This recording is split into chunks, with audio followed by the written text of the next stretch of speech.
Test, audio.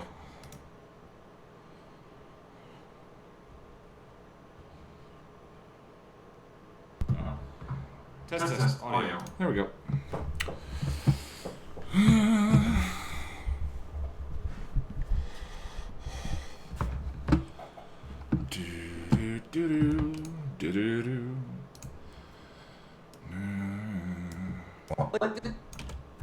Though it's been a request for a long time, I felt mostly ambivalent about reviewing the Buffy movie. I think a lot of contemporary critics delight in a good massacre, and some, like Red Letter Media, Hey guys, welcome. But I know the Buffy movie holds a nostalgic place in people's hearts, and I don't really delight in the death of anyone's darlings. I never take as much joy in tearing a thing to pieces as I do elevating something I treasure. Well, almost never. I watched the Buffy movie for the first time 2 years ago. I'm not a fan of camp and hold no nostalgia for it. The movie is the misfire that accidentally led to one of my favorite pieces of entertainment ever. If you feel differently, close the video and come back in a couple of weeks. I'll have the guides for Something Blue and Hero up around that time. For the sake of completion and to honor the vote I put up, though, I present to you my review of the Buffy the Vampire Slayer movie. Another issue this review poses is how to talk about the material. As someone who has watched the series many times, it's impossible for me to look at the movie on its own merits. I started with Buffy the show first, fell in deep love, and went back to watch the movie much later. I kept pondering what it turned into. And so... Whoa. Hello all, welcome. Just doing a little editing right now, trying to get this done before the weekend, and that's a weird edit. I kept pondering later. I kept pondering. Why did I do that? Did I want to cut this? Pondering what... No. I haven't worked on this in a couple of days. Much later. I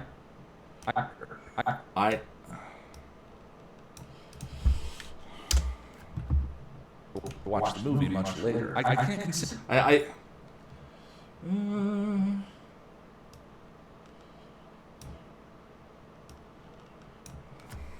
do...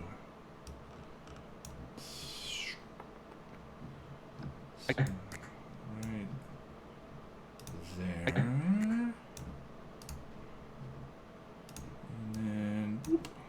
there. I can't consider... There we go. Hi everybody. Hope audio sounds okay. Yes, I'm going to continue the guide if I ever finish the Buffy movie review. Then we're going to Something Blue, and I'll kind of explain what's been going on. I left off on Something Blue. Doing the movie. They'll be back. Hey Jen, how you doing? Echo. Yeah, that might be because of the computer audio, which I will turn down a little bit. So I'm broadcasting both the computer audio and the audio from this microphone. So there's going to be a little bit of echo, but I'll turn down the audio from the computer. Otherwise, you guys don't hear the actual editing audio, but it is finding a balance. We had a good time. It was a good time. Hello all. Welcome. 4 a.m. in France.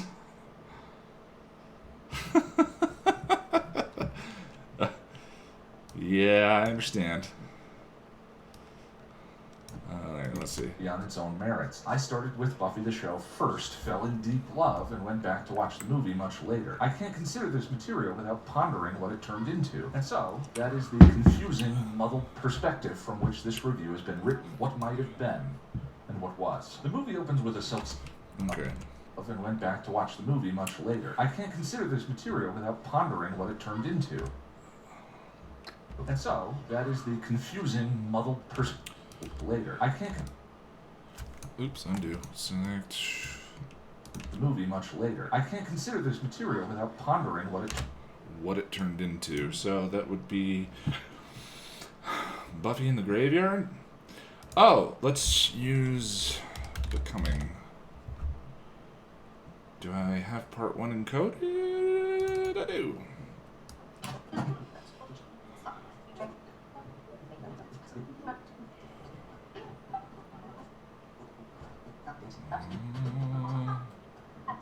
Pondering what it turned into.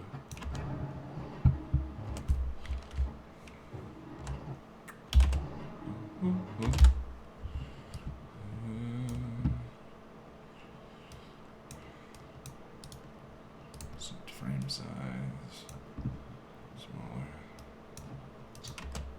material. Tell me how the echo is now.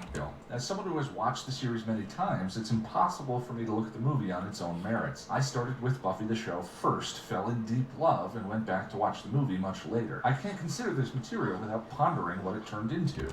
The timing's off there. Thank you, Whaley. I appreciate it.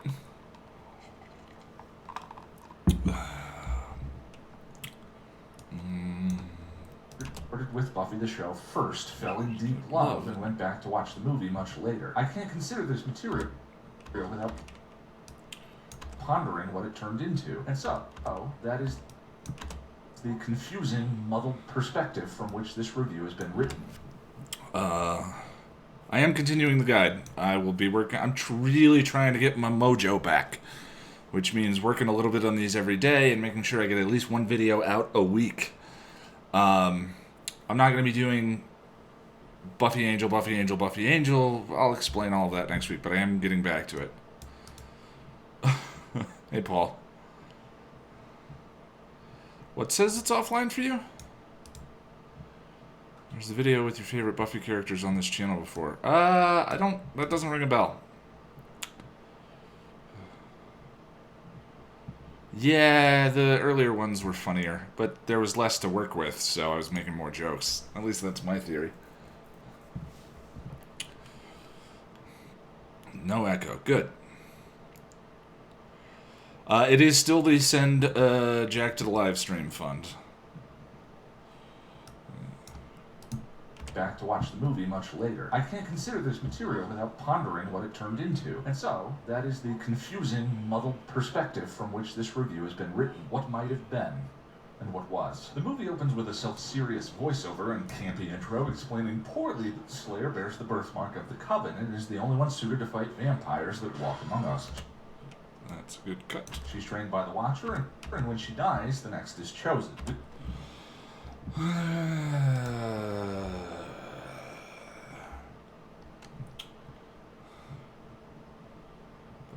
Buffy the Vampire Slayer. So when she dies, where's the knife at her throat?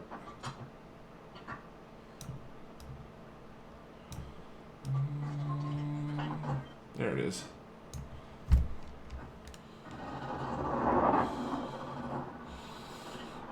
I've seen things you people wouldn't believe. 1, 2, 3. And we'll just go to the end there.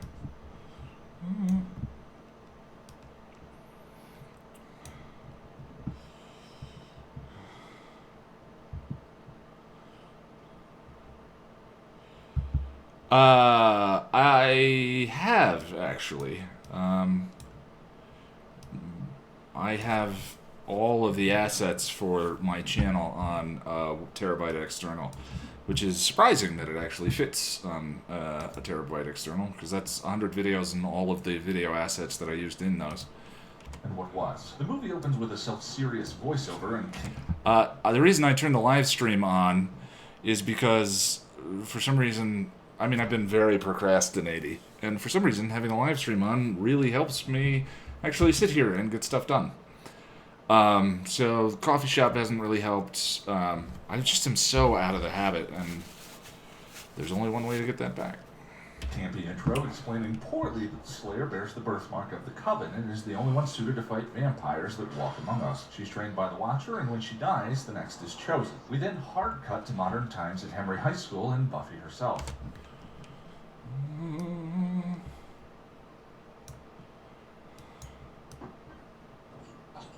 It's not really a hard... Oh, that's because we were on the wrong flashback. Hard cut.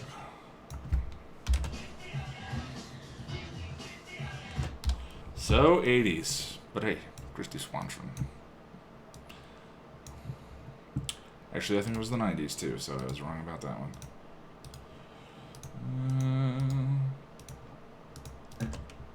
And is the only one suited to fight vampires that walk among us. She's trained by the Watcher, and when she dies, the next is chosen. We then hard cut to modern times at Henry High School and Buffy herself. That afternoon, as Buffy and her friends debate the merits of various theaters using the clunky, invented teenage vernacular that weighed down the TV pilot a bit.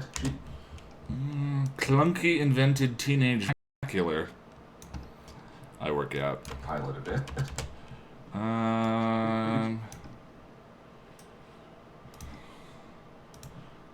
Look at all the fancy. It's not that fancy. So we need a shot from the pilot. B-roll episodes. Buffy. Oh, crap. Am I missing the pilot? No, it's this one. Is it? Well, this is a harvest. Yeah. You just... Never mind, it came back on. Sorry about your connection, Lucy.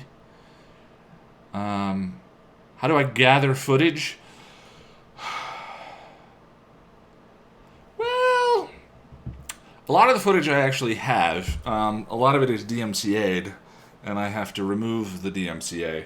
There is certain stuff like, you know, sometimes I show... I think the last video, or the Wonder Woman review showed shots from Transformers, because I was talking about how... I mean, we were talking about sexism in film, and the camera is so pornographic in that shot where Megan Fox leans over the engine and what's-his-nut, Shia LaBeouf is gawking at her. So that was taken from a trailer, and another ones I used YouTube videos. So you can, there's lots of YouTube download sites, and you can also use a screen capture program to get those. That's not all I've used in videos, but yeah. Thought about doing a review of the graphic novels. I have, if I ever keep normal pace with the channel again, and finish 7 seasons of Buffy, that's a possibility. Agreed.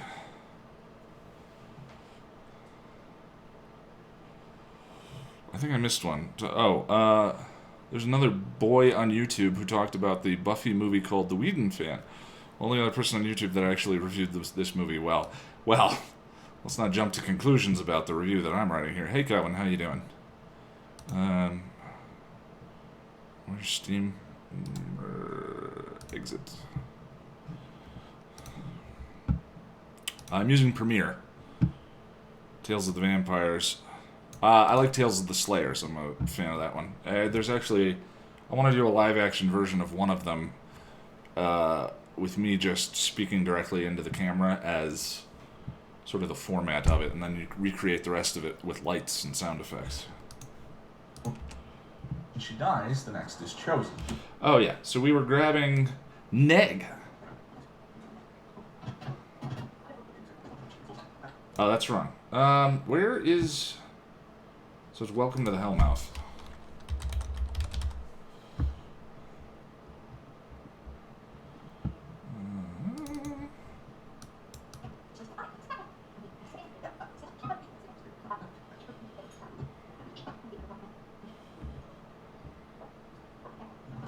Prepare me for what?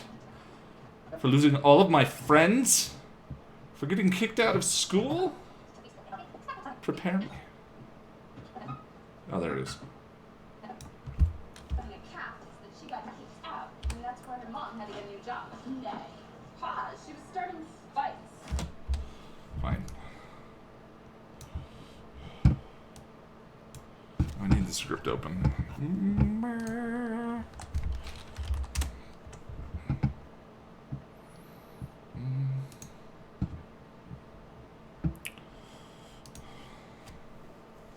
Hey, Enchantress, welcome.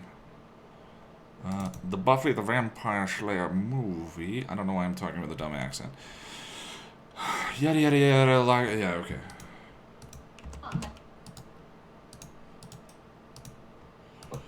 What a bit. And that's where her mom had to get a new job. Did teenage vernacular that...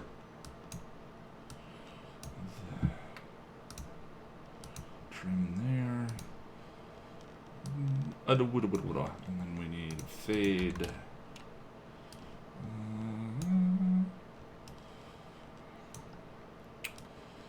that weighed down the TV pilot a bit. And that's where her mom had to get a new Oh, job. Nay. Pause. a little too hot. It's too hot. Weighed down the TV pilot a bit. And that's where her mom had to get a new job. Nay. Pause. She was starting fights. Neg. What is it? Pod?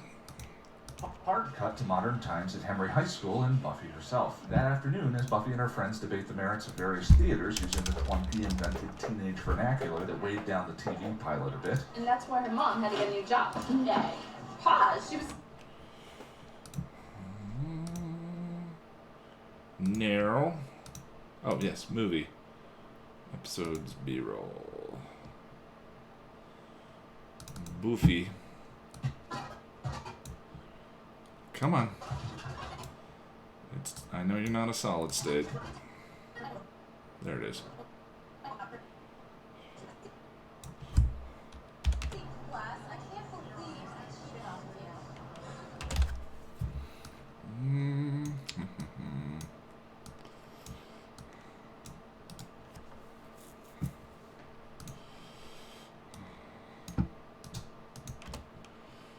What was. The movie opens with a self-serious voiceover and campy intro explaining poorly that the Slayer bears the birthmark of the Coven and is the only one By the way, Toby, if you're watching, 0 for 1. suited to fight vampires that walk among us. She's trained by the Watcher, and when she dies, the next is chosen. We then hard cut to modern times at Henry High School and Buffy herself. That afternoon, as Buffy and her friends debate the merits of various theaters using the clunky invented teenage vernacular that weighed down the TV pilot a bit. And that's why her mom had to get a new job. Nay. Pause. She was starting fights. She is given the stiff one-eye from an odd-looking man while trying to descend in an elevator. The stiff one-eye. That's a reference from As Good as It Gets. Oh, there we go. Oh, Donald.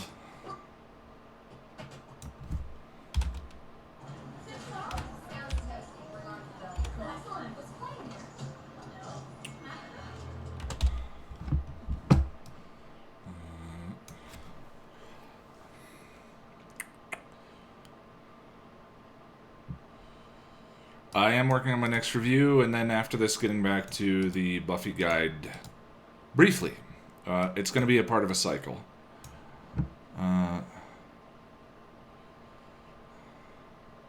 We ever do a character study of the cast and look at the different relationships?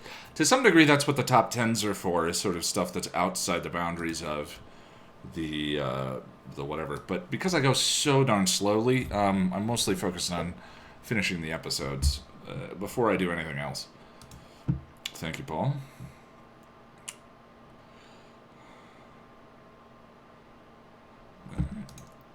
Pause. She was starting fights. She is given the stiff one-eye from an odd-looking... It's still too hot.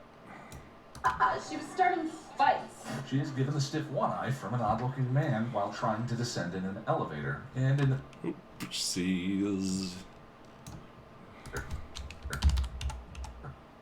Well, I know the frame's there, so we'll cut that. Yeah. Elevator. Scoochie Boochie. Go back and make this flush. Fights. She is given the stiff one-eye from an odd-looking man while trying to descend in an elevator. And in the theater, we're introduced to Pike and his friend Benny. Pike...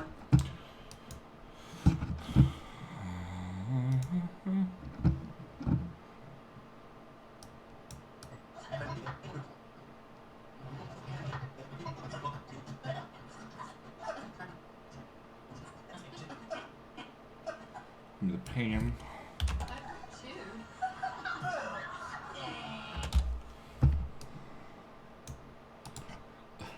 It wouldn't be so bad if it were slapstick and funny. If it were funny. But playing it as a broad comedy and it's not funny is... An odd-looking man while trying to descend in an elevator.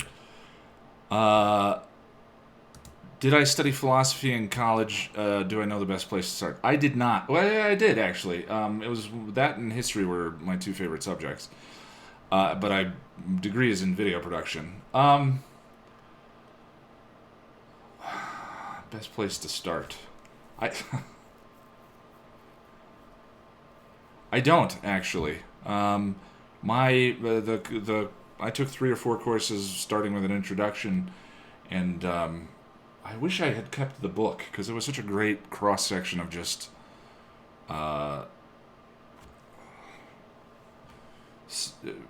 it went in chronological order, but the broad practices, the ones that apply to Buffy, of course, are existentialism and Kantism, which is like deontological philosophies, which I get into a little bit in this video, funny enough.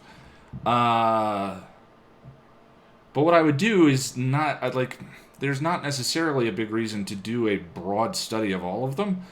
But if you hear certain things that trigger your interest, pursue those books specifically. If you've liked the Amends video, talking about Albert Camus, go and read The Myth of Sisyphus. It's a beautiful piece of writing. And, I mean, out of a lot of the stuff that I've read, Camus speaks to me very well. Jean-Paul Sartre speaks to me. And those two build on each other very well. I'm probably just basically an atheist existentialist now, or absurdist. But, I would just sort of listen for things that interest you and then pursue those specifically rather than going and reading, like, Aristotle and Kierkegaard. She is given the stiff one eye. Also, there's lots of good videos on YouTube. That might be a good way to start, is philosophy introduction. I've subscribed to a couple of philosophy YouTube channels, so that's a good place to go as well, rather than going and taking a course. She is given the stiff one eye from an odd-looking man while trying to descend in an elevator. And in the theater... There's a jump frame there. Oh, it was her. She was the jump frame. And in the theater, we're introduced to Pike and his friend Benny. Pike regales Buffy's boyfriend with a stirring bit of dialogue.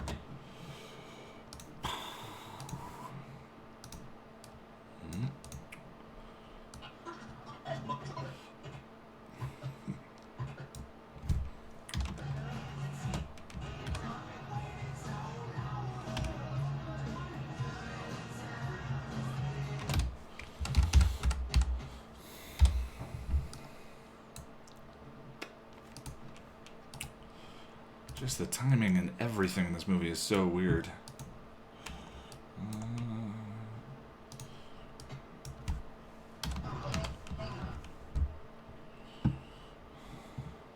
The Stranger is philosophical, yeah, it's allegorical if I remember correctly.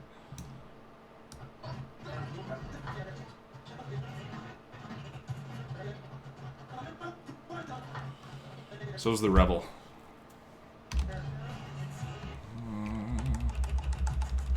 But I mean,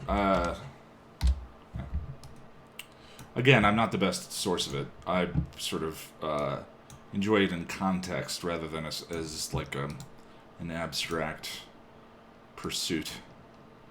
Which is why I think the video, not to toot the horn, but the contextualizing philosophy in a show like Buffy, I think makes it much more accessible and interesting. And that's what the videos are for, is sort of connecting the two of those. To descend in an elevator. And in the theater, we're introduced to Pike and his friend Benny. Pike regales Buffy's boyfriend with a stirring bit of dialogue. And one of the... Obviously that needs to fade.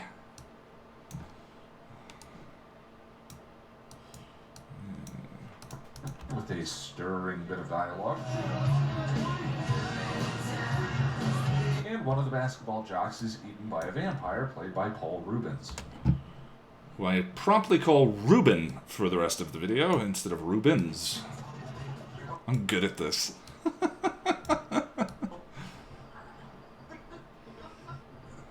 Oh, perfect.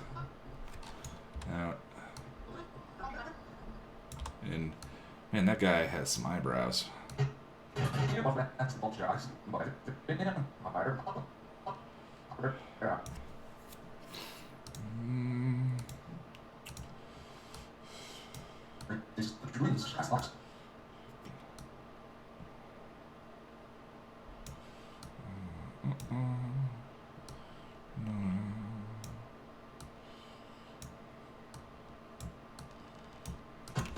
And one of the basketball jocks is eaten by a vampire, played by Paul Rubens. Oh. A little faster.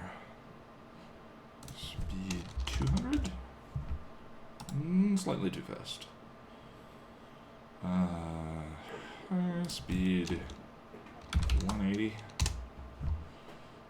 And silence.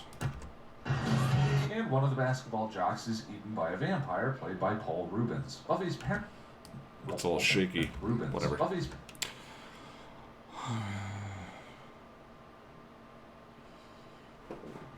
That's the opinion of someone who didn't watch it, if you ask me.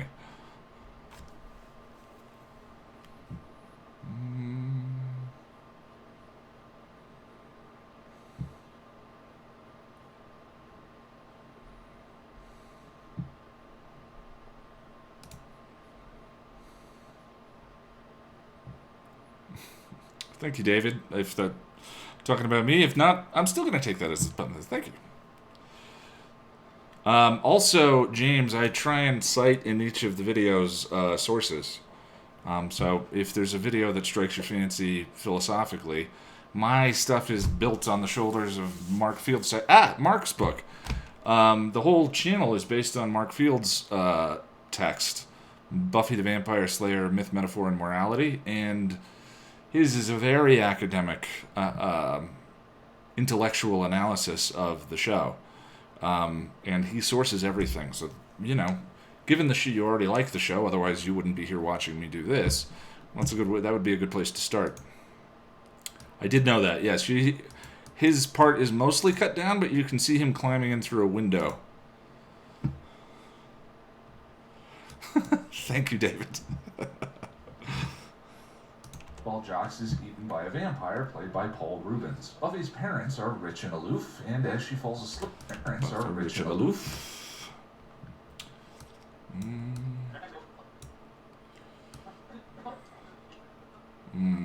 Look at that pastel. It's so weird watching this and trying to picture Joyce. Stay away from the jag. And as she falls asleep that evening, she experiences the dreams of Slayer's past lives.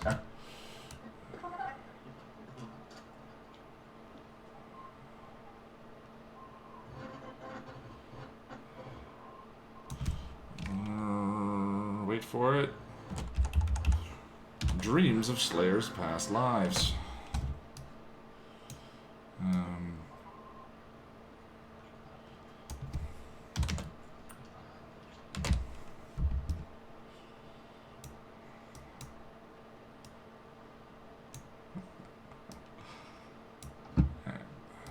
While Jocks is eaten by a vampire, played by Paul Rubens. Buffy's parents are rich and aloof, and as she falls asleep that evening, she experiences the dreams of Slayer's past lives. After an inexplicable and pointless run-in with Buffy and company, Pike and...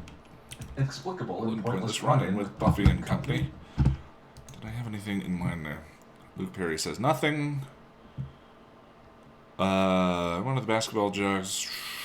Pike passes out after an inexplicable... Okay. The summaries are always a bit tedious to get through, but try and make them as necessary as possible. Volume okay? I have the mic over here. I'm often talking over here. Let me know if I should move it or anything. Just if you're enjoying the stream.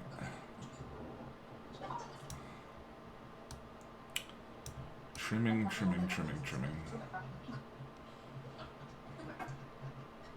Oh, this part's so stupid. Hillary Swank!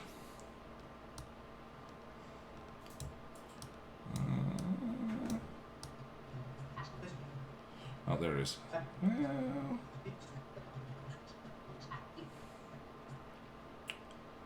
do this one.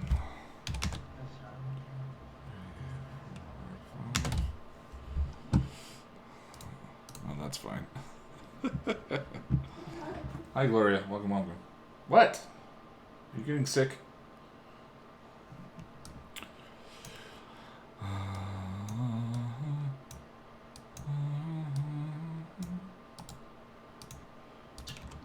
Experiences the dreams of Slayer's past. Good.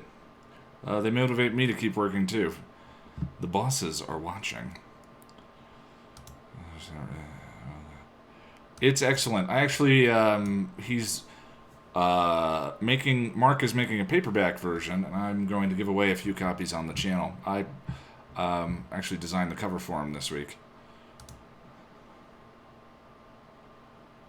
I've seen the movie. Should I watch it ASAP? No.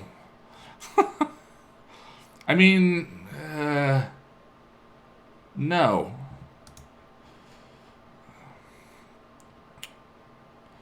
No issues with volume. Good, thank you. Review the Karate franchise? Okay, I'll think about it. And yeah, the movie's terrible. I'm happy I watched it because I'm such a proponent and fan of the show. Like anyone who has a YouTube channel that's done 100 videos on Buffy the Vampire Slayer and Angel, that person probably should watch the movie, but I wouldn't recommend it otherwise. The dreams of Slayer's past lives. After an inexplicable and pointless run-in with Buffy and company, Pike and Benny are out drunkenly on the town.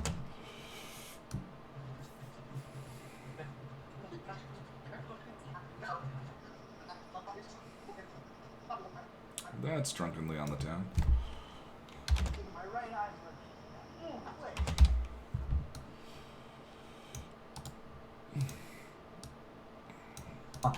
Lives. After an inexplicable and pointless run-in with Buffy and company, Pike and Benny are out drunkenly on the town. Pike passes out and Benny gets eaten by Paul Rubin.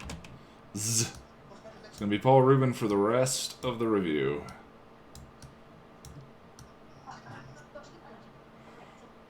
It's part of the charm. That's what I keep telling myself. Oh, hello.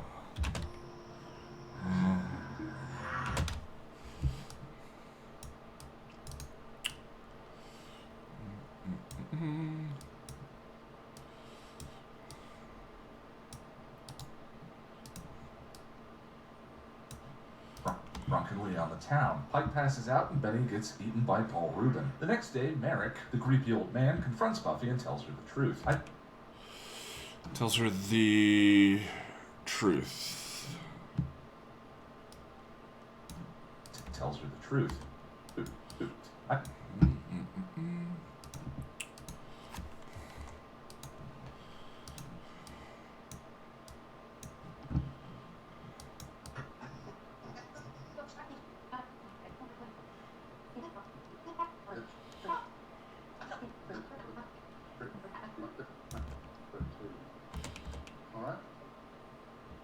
Come with me now, to the graveyard. No. My trust funds in the graveyard? God, what do you damage? Nothing. There we are. You're one of those skanky No. old men that attacks the girl sisters, right? Forget you. My name is Merrick, and you have been chosen, Buffy. Did I already miss the line? To go to the graveyard. Why don't you just take the first runner up, okay? You must come with me now to the graveyard while there's still time. Time to do what? Time to stop the killing. To stop the vampires. Alright, let me get this straight. Okay? You want me to go to the graveyard with you because I'm the chosen one and there are vampires? Does Elvis talk to you?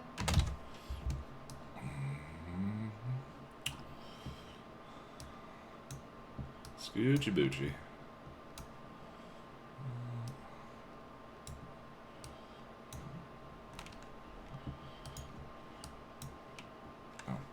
Undo. Tighten You it. need to go to the graveyard With you. because I'm the chosen one and there are vampires?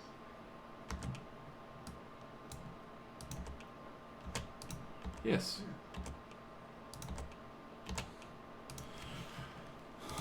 Sadly, that's one of the more well-timed jokes, and I'm going to screw up the timing to speed up the clip.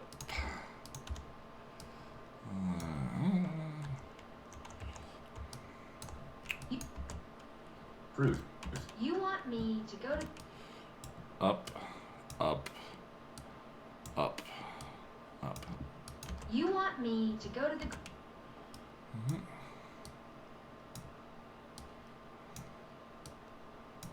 Ah, come on. Okay. You want me to go to the graveyard with you because I'm the chosen one and there are vampires? Yeah. Does Elvis talk to you? Okay. Well, now we need the... Those shorts are amazing.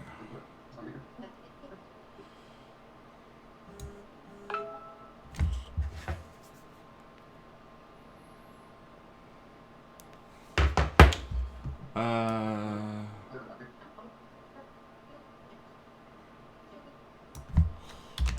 somebody? He's looking for you.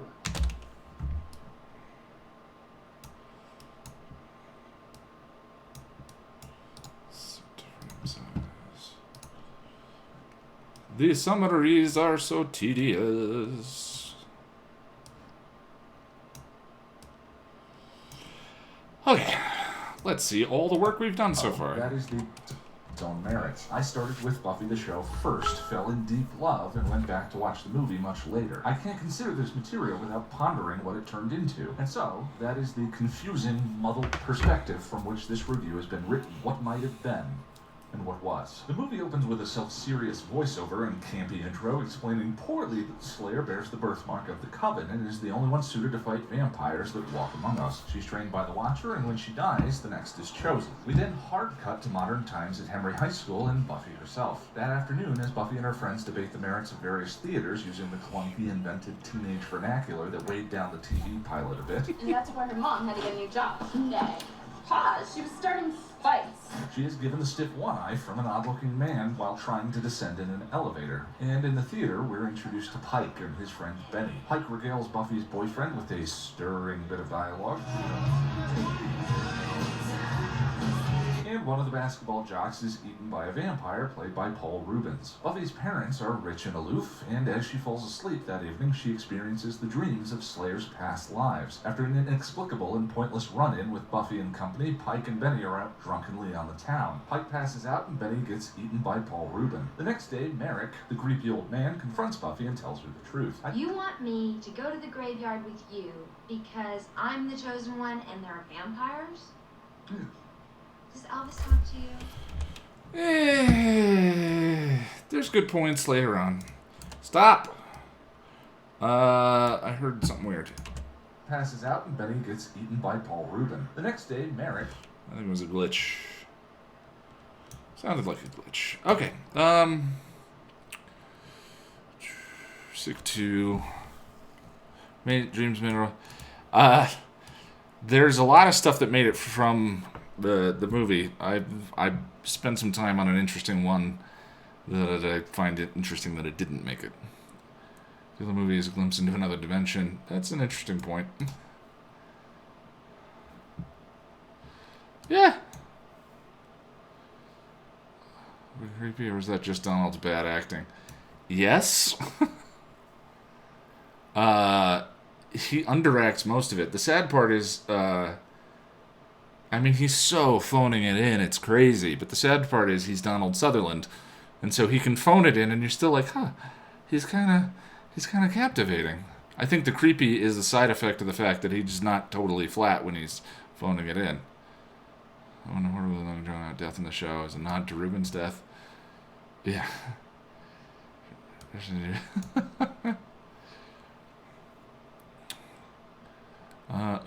Too fast.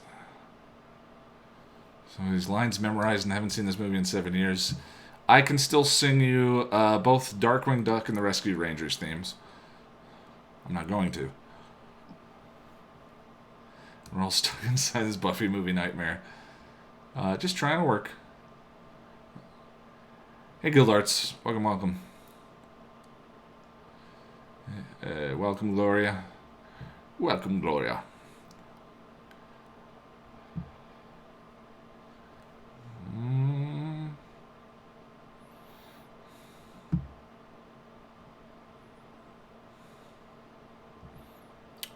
It certainly helps me for some weird reason.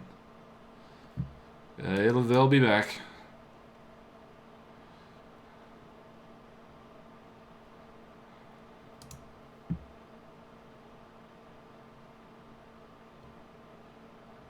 The movie. All right. No, that's more of a bad decisions live stream type of thing. The creepy old man confronts Buffy and tells her the truth. You Chip want and me Dale's. to go to the graveyard with you because I'm the chosen one and there are vampires? Yes. Does Elvis talk to you? I think the most admirable thing about this movie is Christy Swanson.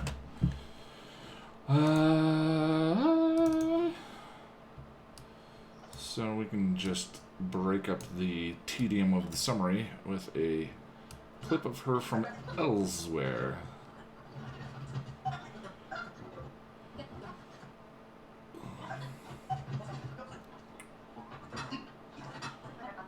Oh, that wig. Oh, interesting. That guy is clearly wearing a wig of the same color. I wonder if it's a symbol. See, you can't turn it off. I think the most admirable part. I love this scene. The only scene in this movie I love. 1, 2, 3, 4, 5.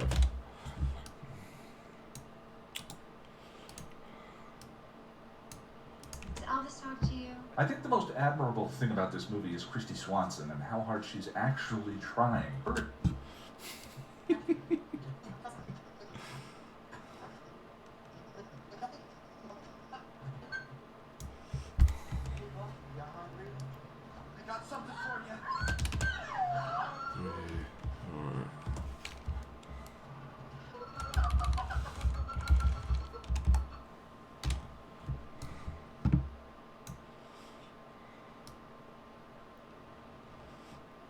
She looks indignant about having to try. Let's see how that I works. think the most admirable thing about this movie is Christy Swanson and how hard she's actually trying. Hers is a performance. No, that didn't work. What if we slow it down?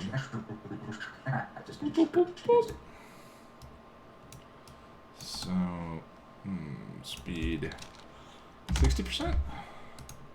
Optical. And under selection. And how hard she's actually trying. Hers is That works. a Hers performance is from a much better movie. Let's do that after Merrick's death. Ugh. Stupid movie. So here it is. When the music stops, the rest is silence. What are you talking about? Hers is a performance. There we go. She looks like she's trying there.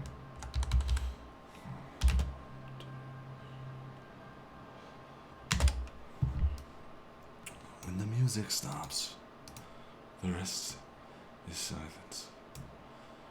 Tell my story. I think the most admirable thing about this movie is Christy. Yes, he did. Guilds. Sorry, without Jack here, I actually have the filter on. But as long as people are nice to each other, I will unfilter it. Yes, Joss called Sutherland a dick. I think the most admirable thing about this Save. movie is Christy Swanson and how hard she's actually trying. Hers is a performance from a much better movie. Merrick knows the content of Buffy's dreams because, of course, they're real, and Buffy agrees to train with him.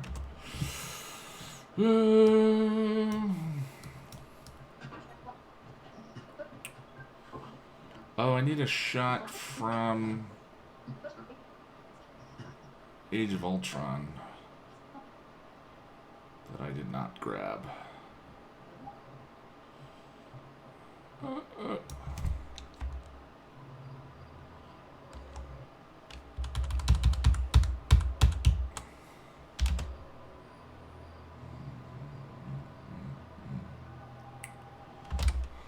Agrees to train with him. Scoochie Boochie. That would be a drinking rule every time I say that. But this movie is Christy Swanson and how hard she's actually... Cheese of this movie is great. Sorry.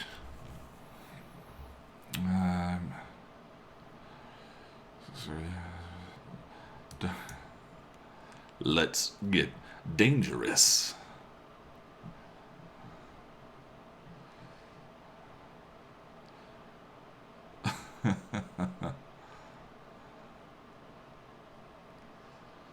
I really thought you just talked slow. The cheese of this movie is great. I don't understand that comment. Does Elvis talk to you? Yes, that's why I included that line. I actually think that's probably the best quip, and it was in the trailer.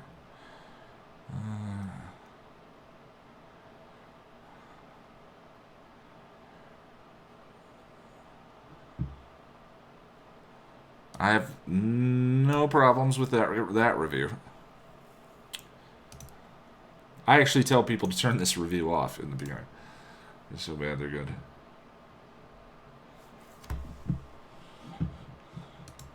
The thing about this movie is Christy Swanson and how hard she's actually trying. Star Trek The Next Generation. Or Avatar The Last Airbender. And how hard she's actually trying. Hers is a performance from a much better movie. Merrick knows the content of Buffy's dreams because of course they're real, and Buffy agrees to train with him. At the graveyard, Buffy witnesses her first vampires rising and slays them both. Let's get dangerous.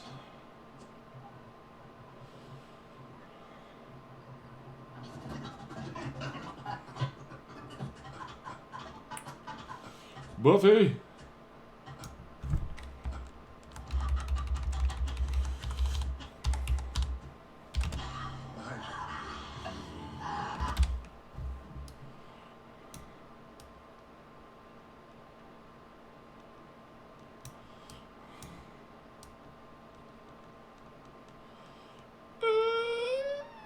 There.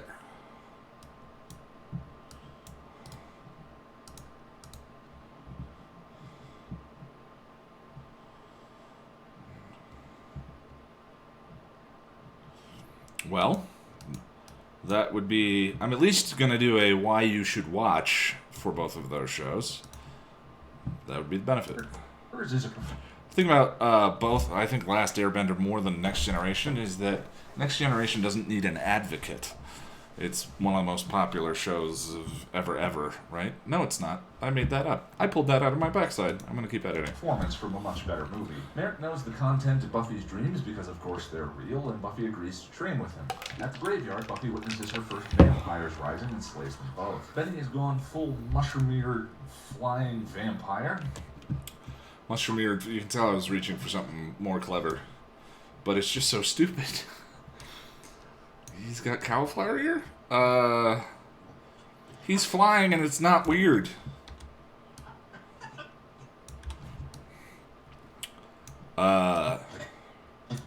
You should put some ointment on that. Looks like it itches. No, I got nothing.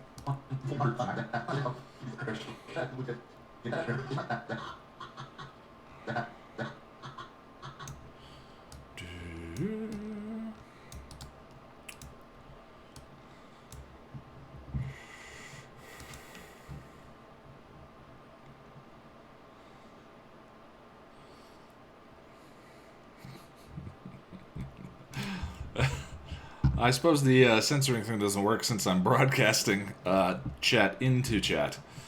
But, yeah. Anyway, Gildarts. Train with him.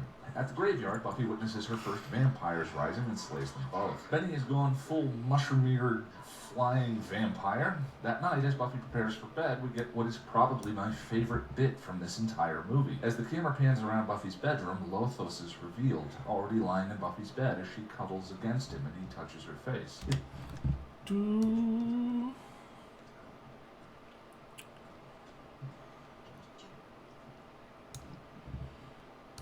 Nicely done.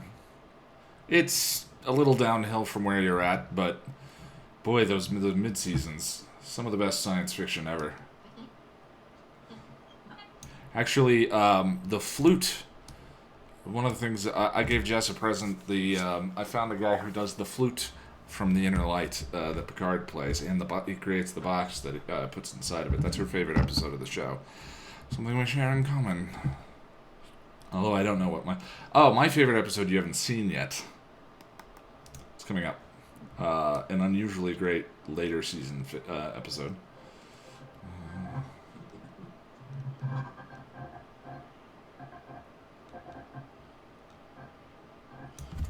Alright, that's good. I love this bit. 2, 3, 4, 5.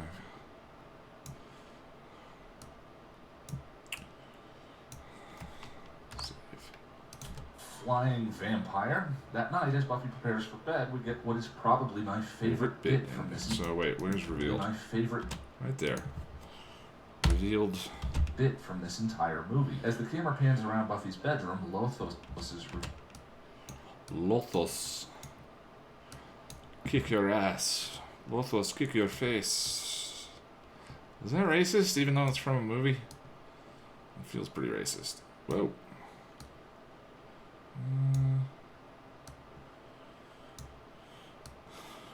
But who doesn't love Short Circuit 2? Revealed, already lying in Buffy's bed as she cuddles against him and he touches her face. It's chilling, successfully executed, and completely out of place in this movie. The movie. Maybe I should pillar box that, or that's a long clip to just let play. But I think I can argue this one's going to get copyright flagged, but I will make the argument.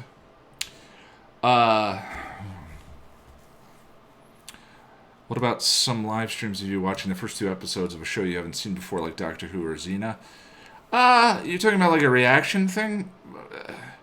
I don't know. I don't know if people want to watch me react to stuff. Like, I think talking about things and that's why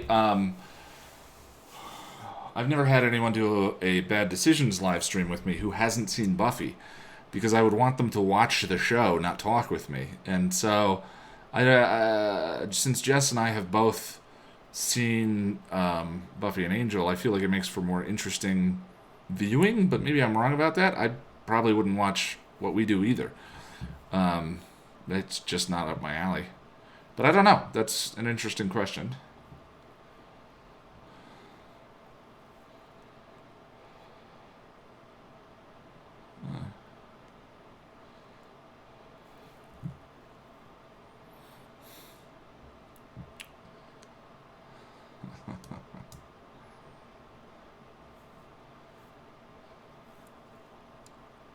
Yeah, they never mentioned Pike in the show. I wonder if he died. That would be good. Nice. Play the same flute Willow used, Ian? No, he does not.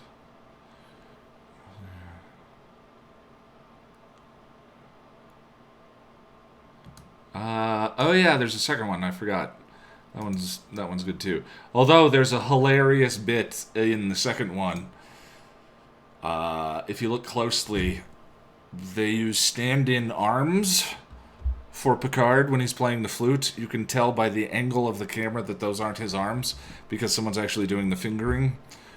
That stands out to me.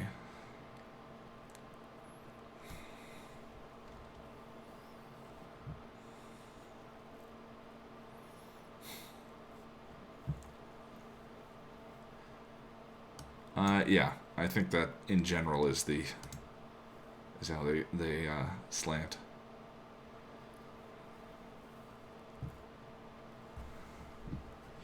Yes. Aaron, that night, as Buffy prepares for bed, we get what is probably my favorite bit from this entire movie. As the camera pans around Buffy's bedroom, Lothos is revealed, already lying in Buffy's bed as she cuddles against him and he touches her face. It's chilling, successfully executed, and completely out of place in this movie. The movie struggles mightily with tone and swings wildly throughout. Is it a cheesy, campy comedy? Is it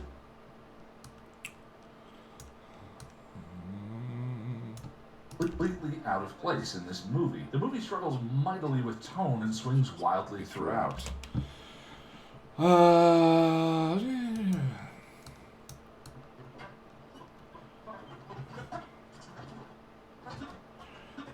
it coming.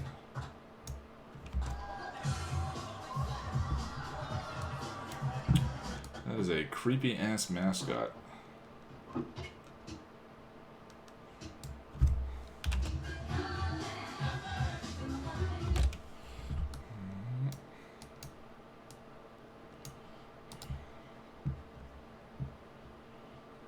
Thank you, Emily. Welcome, welcome.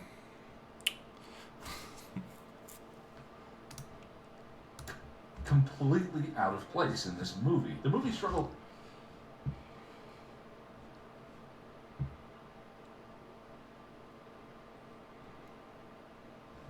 I appreciate that, Jen.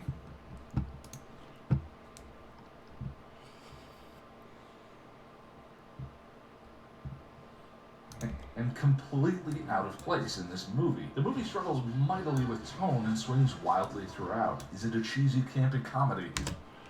Cheesy, campy comedy. That's pretty cheesy and campy.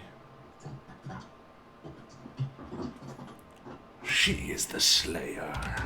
1, 2, 3. Nah, that's a terrible shot. They're both looking away. She bears the birthmark.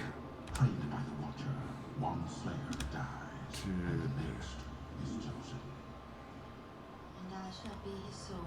It's cheesy and campy, but it's not necessarily. What would be really cool is if that was the scythe.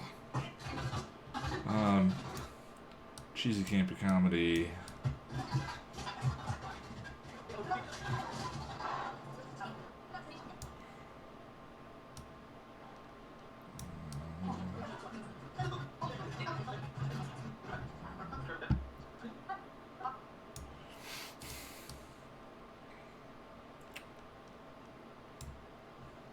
I mean, we could just show Ruben's death. Yeah, that's perfect.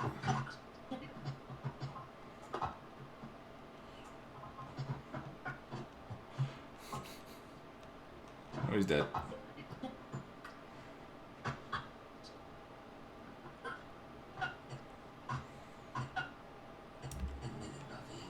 aren't there times when you just feel less than fresh? You're pathetic. Not even fit to die for him. We're immortal, Buffy. You can do anything. Yeah, clap.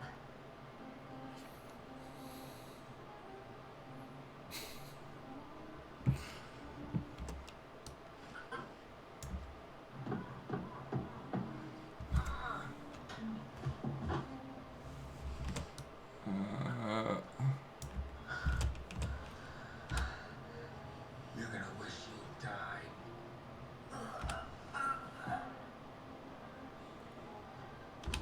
Oh, there we go. Bick.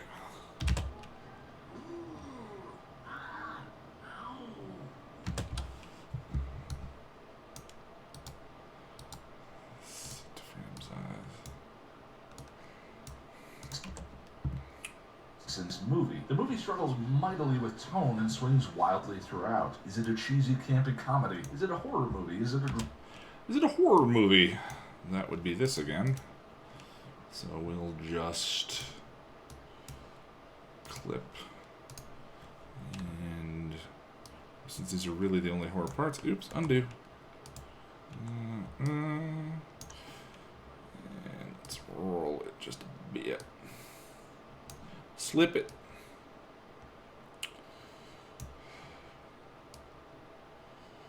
Nope, too much. Bick. I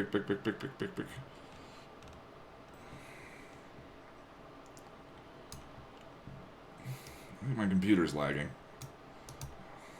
movie? Is it a drama? I would Is it a horror movie? classify wildly throughout. Is it a cheesy, campy comedy? Is it a horror movie? Is it a drama? I would.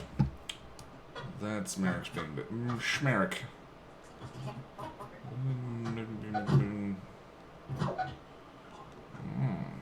Sexy close talking. Here we go. When the music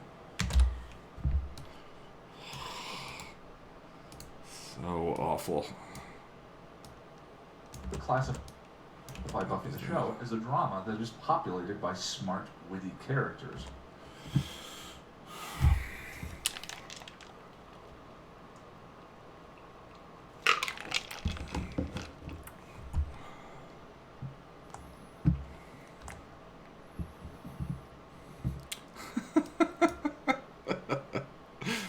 And my tool tote, because that's what real men have. Totes. Not toolboxes. Buffy, smart, witty characters. We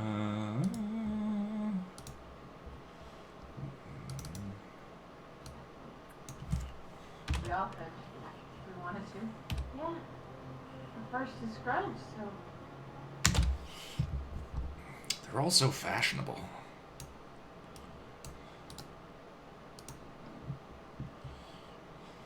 Good night, Jen.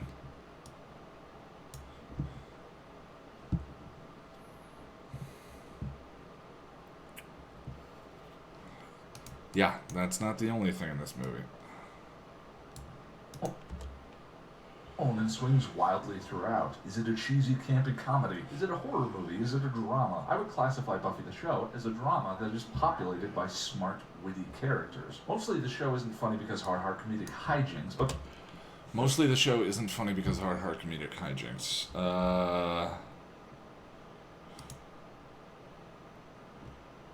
Mostly. Never kill a boy on the first date. You killed my date! Well, that voice might have been offensive. You killed my date. See, that voice is just confusing. The Pack. What's a good funny episode early on? The Puppet Show, Nightmares, Out of Mind, Out of Sight. What's like the first really funny episode? Halloween?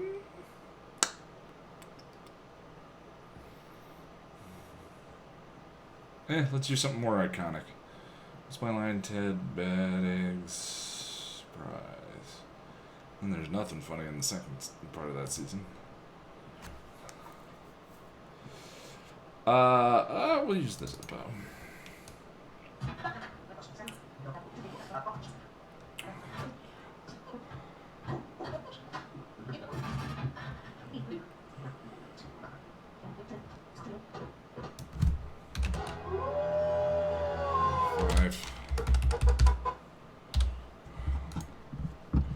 School Hard, is it really funny though? I haven't watched it in quite a while. Actually, I probably haven't watched it since I did the review for it.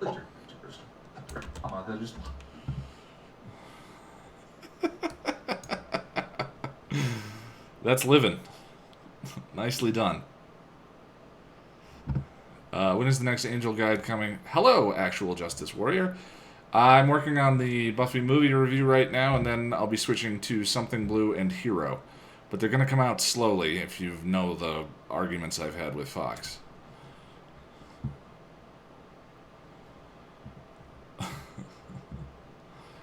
Buffy the show is a drama that is populated by smart, witty characters. Mostly the show isn't funny because Mostly the show isn't funny because hard comedic hijinks, but because the characters' most successful defense mechanisms against the horrors around them is gallows humor. Actually, this is a good one.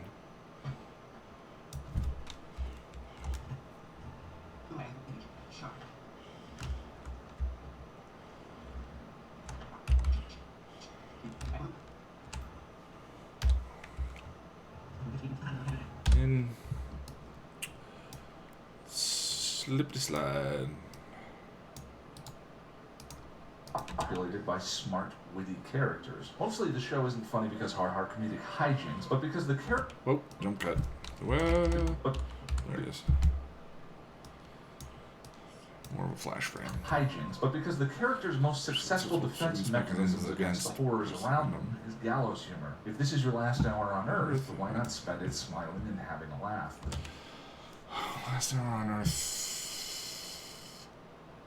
Smiling, having a laugh. I'm gonna talk about The Gift later in the Buffy movie review.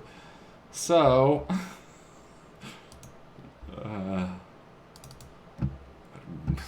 man, I didn't want to talk about this movie.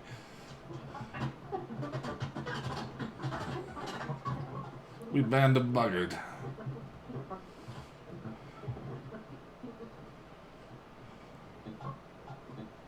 The ritual starts. We all die. I'll kill anyone who comes near.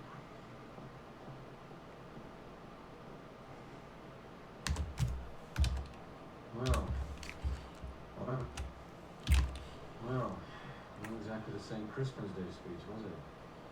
Very few. Pretty happy few. We banned a buggard.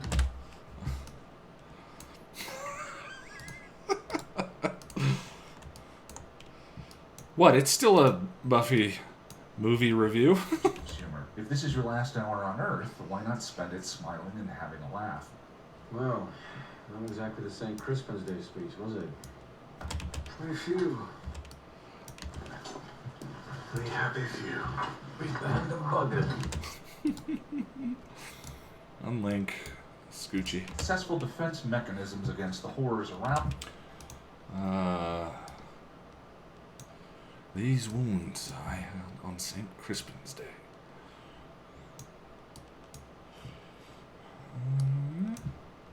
Witty characters. Mostly the show isn't funny because hard comedic hijinks, but because the characters' most successful defense mechanisms against the horrors around them. Sorry.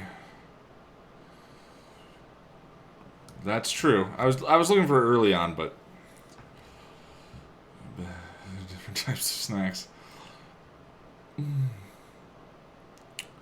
Split in half. That's a good one.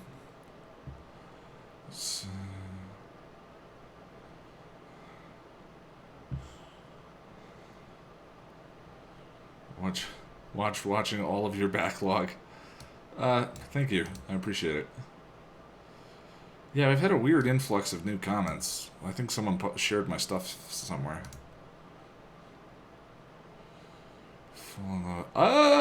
Something blue.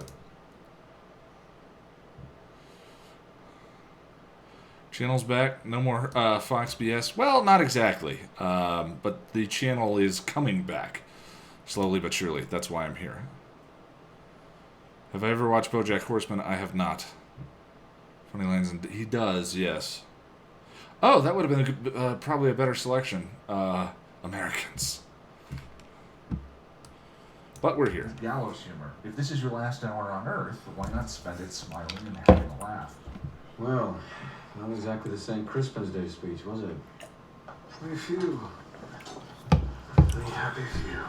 We banned a buggard. The core tone of the show is grounded well enough. But the core tone of the show is grounded well enough. I wanted to do Innocence on that one. Which, for some reason, I have not imported. Have I? I'll use the guide. Oh, there it is. By implying 2, 3, she's a 4, whore. 5.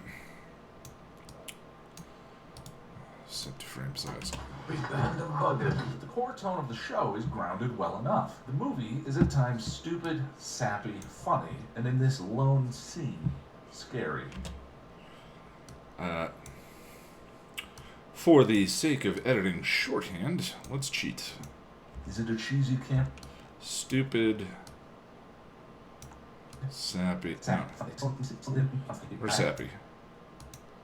There it is.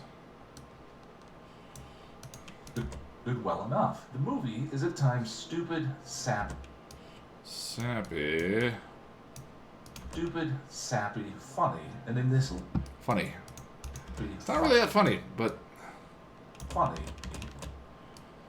and in this lone scene, scary. there's my first break to talk about the show instead of the movie. Let's see how many more I can fit in.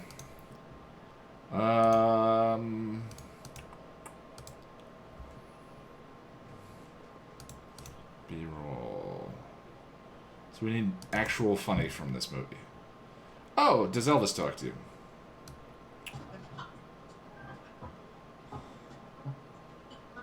There's one other funny part. 2 jokes I laughed at. 1, 2, 3, 4.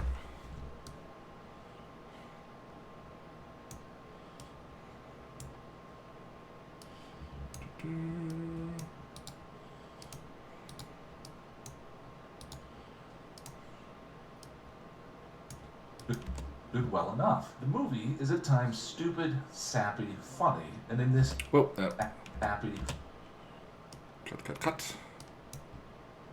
stupid, sappy, funny, and in this and in this Funny. Timing. sometimes stupid, Sappy, funny. and in this lone scene, Scary. Alright, quick break. BRB. Refreshments. Don't look at my butt.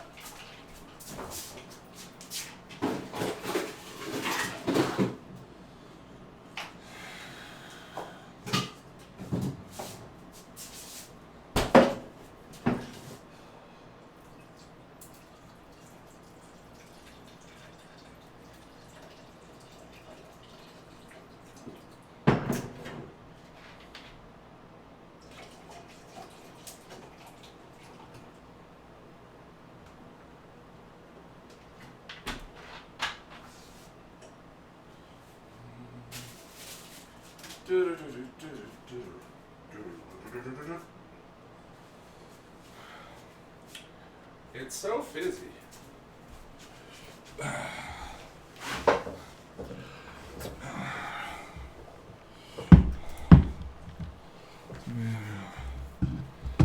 Something Blue is named that because Giles gets turned into a blue demon. Something Blue is named Something Blue because, at least in the States, Something Blue is something a bride needs before they get married, among other things.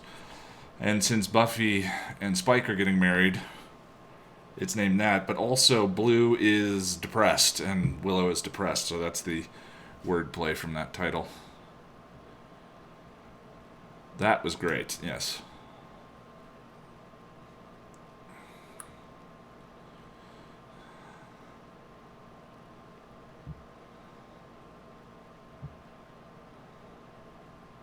It's both. Yeah. Alright, you guys beat me to it. I'll just edit.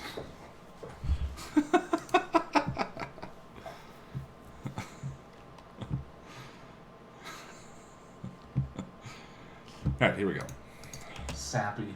I don't know why this works. Why live streaming editing makes it easier for me to focus.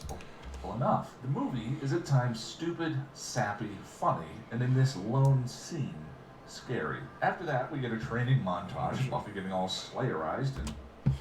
Slayerized? Here we are.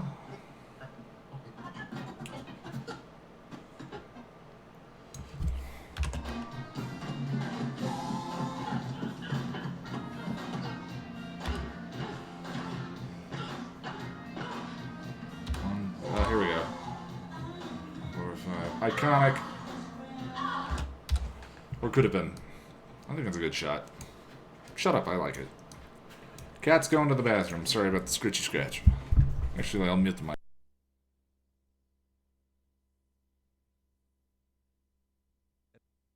And in this lone scene, scary. After that, we get a training montage of Buffy getting all Slayerized, including her first kill in an alley, and then Buffy and Mary.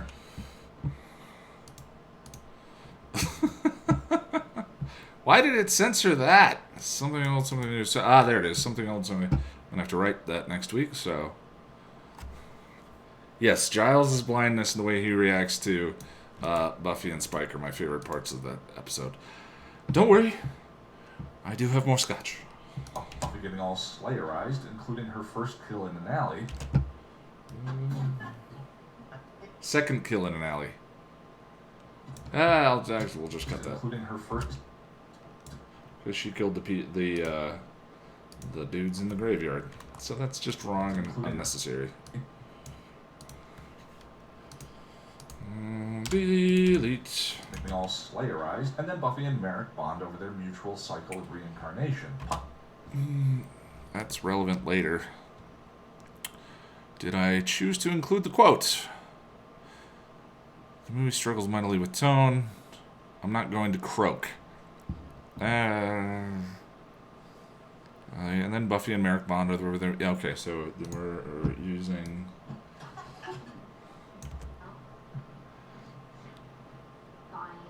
Fire, to buy.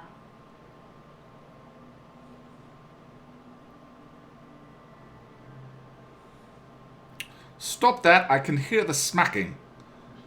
My British accent. You're welcome.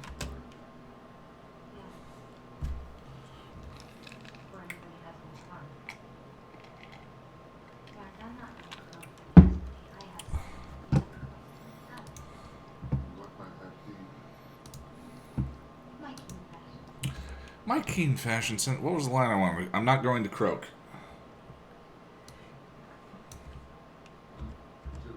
What, to throw in any more vampires? Anyone.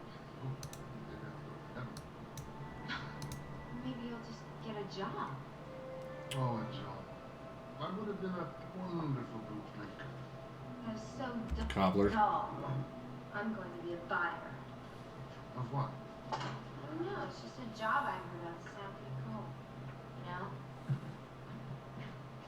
Buying, buyer, to buy.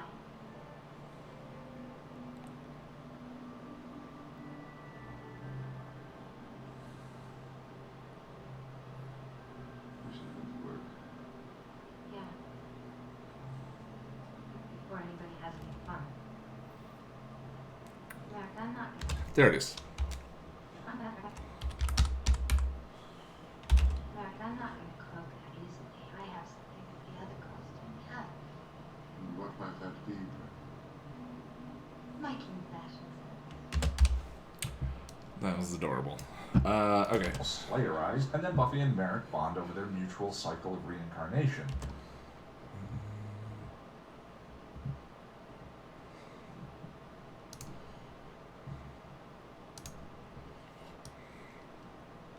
What's the matter, Sarah?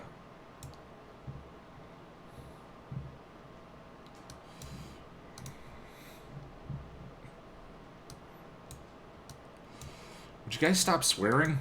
So I stop having to hit the show button? I don't care. It's just...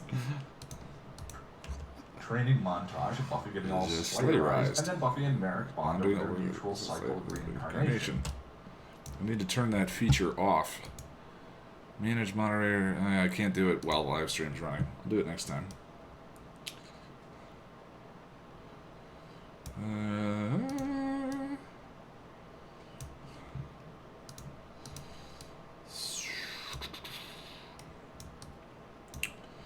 I want to get through the summary tonight.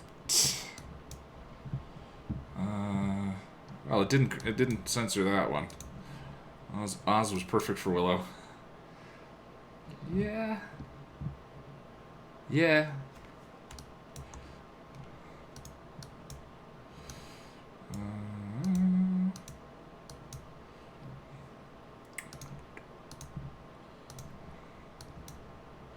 Unlink, please. Thank you. Feed.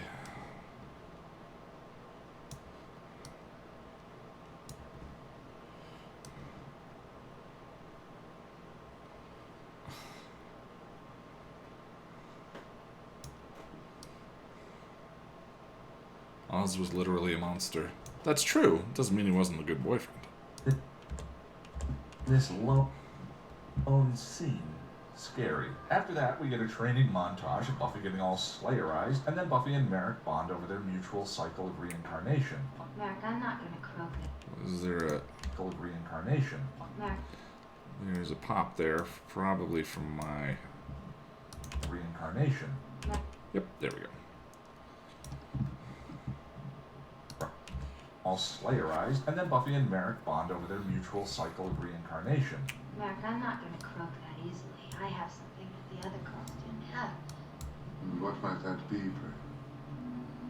My keen fashion sense. Pike is attacked by Paul Rubin, and a chase ensues, ending with one of the visual icons I remember from the trailer. Pike is attacked by Paul Rubin, and a chase...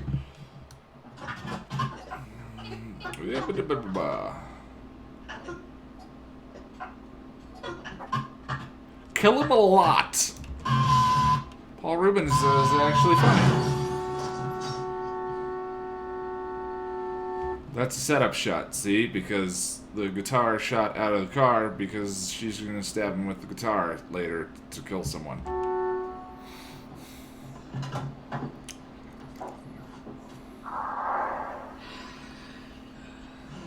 Give me a break. Ruin my new jacket. Kill him a lot. Chase ensues, ending with one of the visual icons I remember from the trailer. Where's the arms?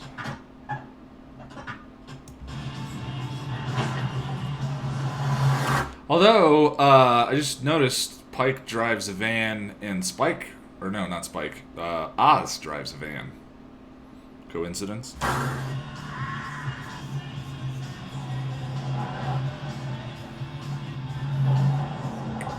The Ozmobile is cooler.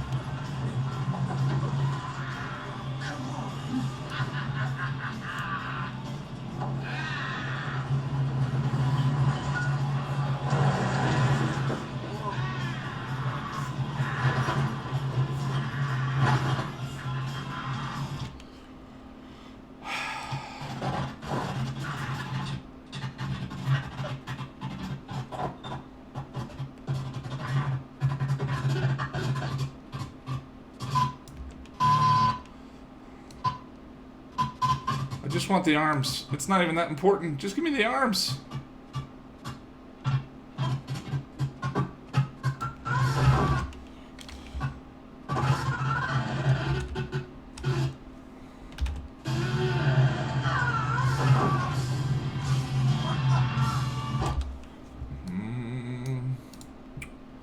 Set to frame size.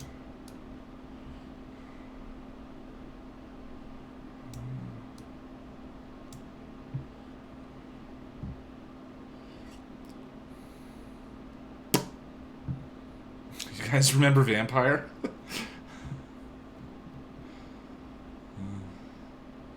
I've never seen Buffy, only Angel.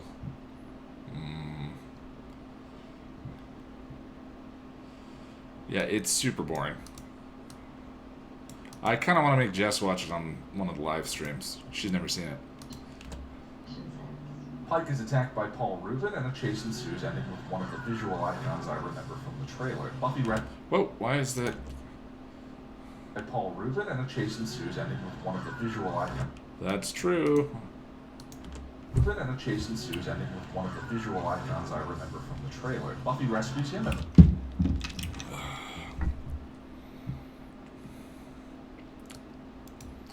Exactly. Why I want Jess to watch it. brings him home for some reason. By Paul Rubin, and a chase ensues, ending with one of the visual icons I remember from the trailer. Buffy rescues him and brings. Buffy rescues him. Come on, hard drive. Why?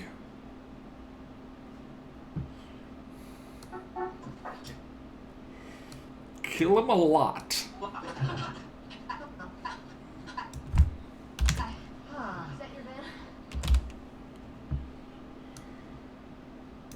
I went more Ben Affleck, but yes. Oh, I love The Lost Boys. And she's seen it, so we share many movies in common. My keen fashion sense. Pike is attacked by Paul Rubin, and a chase ensues, ending with one of the visual. It's a little hot. By Paul Rubin, and a chase ensues, ending with one of the visual icons I remember from the trailer. Buffy rescues him and brings him home for some reason.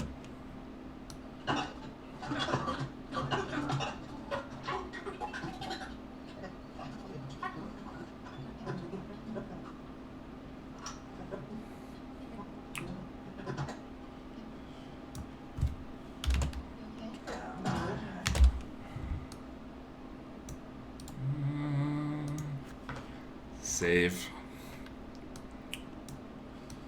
Do I have autosave enabled? I hope you can't turn it off in Premiere anymore. Project settings, general disk.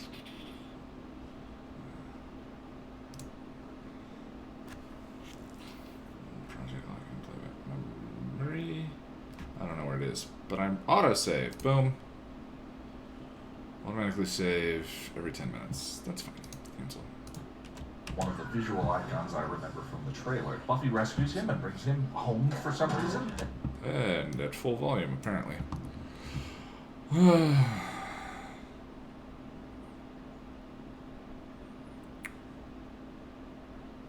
movie was better than Kennedy?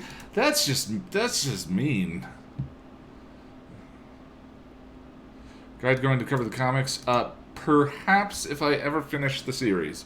All of my original ambitions to do big, broad stuff outside of the show have been reduced by my inability to continue working on the show itself. So that takes precedent, and then once it's done, we'll see what's possible.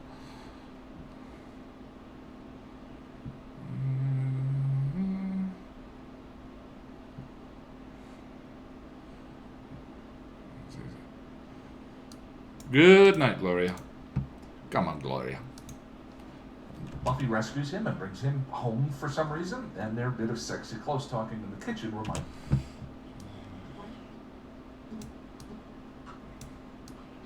Why is scrubbing going so freaking slow? Come on.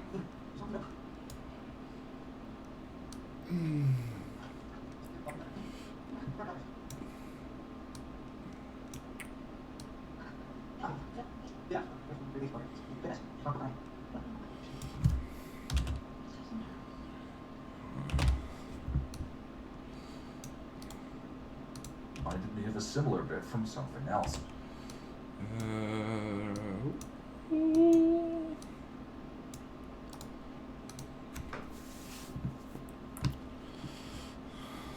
No problem, David. Thank you.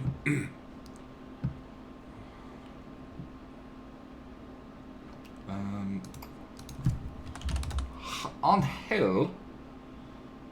No. Are all my exports in here? I don't think they are.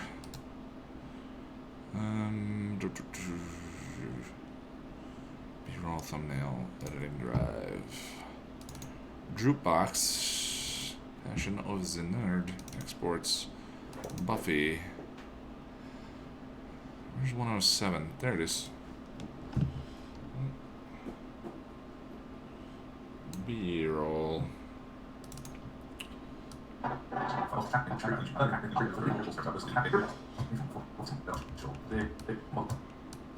Home where Angel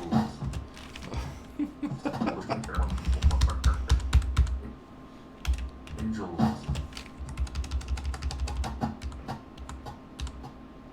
Look at that acting. It smells so sexy.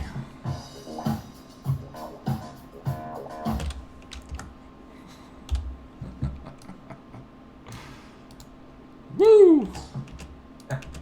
attacked by Paul Rubin, and a chase ensues, ending with one of the visual icons I remember from the trailer. Buffy rescues him and brings him home for some reason, and their bit of sexy close talking in the kitchen reminded me of a similar bit from something else. The next day, Buffy's boyfriend's douchey friend grabs her backside, but... Oh boy. Oh, wrong show that I'd rather be talking about.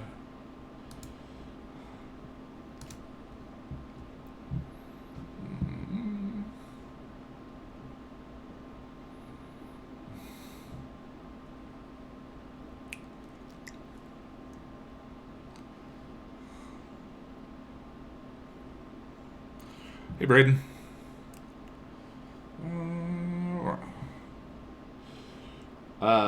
Back to it. What time is it? Oh, we got time. Another half hour of editing.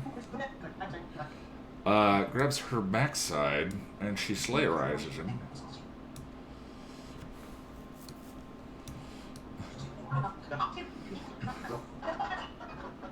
I may skip to edit something outside the summary that's more fun.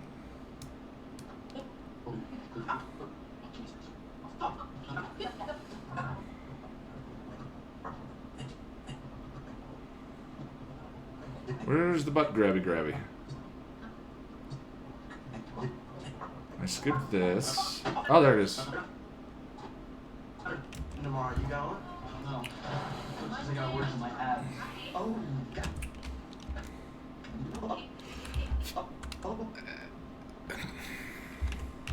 Got to get some.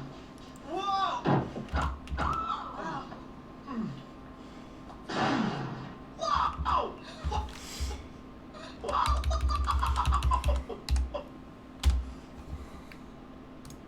Friend's douchey friend grabs her backside and Buffy slayers him into the ground because sexism.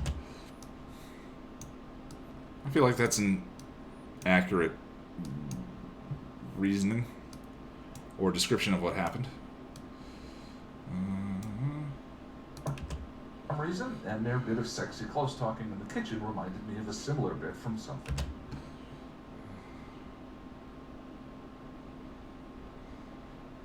But of course, he deserved the flip. Also. The next day, Buffy's boyfriend's douchey friend grabs her backside and Buffy slayers him into the ground because sexism. The reason why I'm... so, it sounds like I'm sort of against... That might have been a... it sounds like I'm calling out her flipping him. But what I'm starting to... or thought I was... or had the ambition of calling out was some of the on-the-nose metaphors and... like, it just didn't need to be so obvious.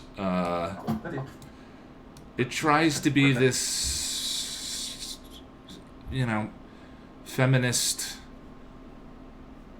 story or model, but it's so sabotaged by how bad it is in other regards, including her, the douchey friend who grabs her butt, who has no other purpose or role in the movie than being a sexist asshole. And she, like, some of those people exist. It's just so boring. It's so boring. And I probably should have elaborated on that because it sounds like I'm calling her out for tossing him. The next day, Buffy's boyfriend's douchey friend grabs her backside and Buffy slayers him into the ground because sexism. When Buffy's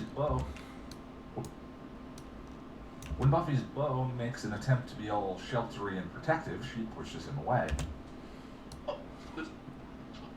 Which is equally about feminism, obviously. They are the opposite extremes of misogyny. It's just so on the nose. But this is the 90s. Into the ground because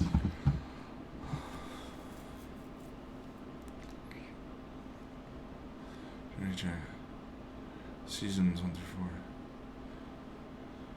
I appreciate it, Braden. Thank you.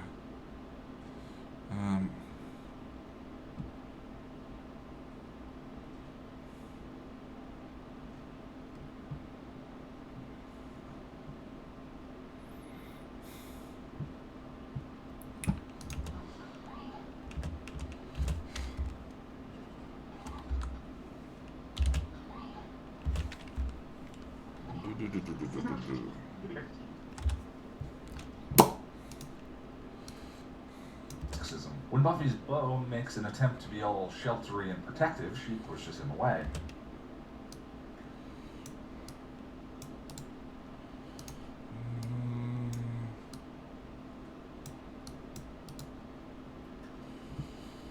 What's that do frame size? The next day, Buffy's boyfriend's douchey friend grabs her backside and Buffy slayers him into the ground because sexism. When Buffy's Whoa, don't frame.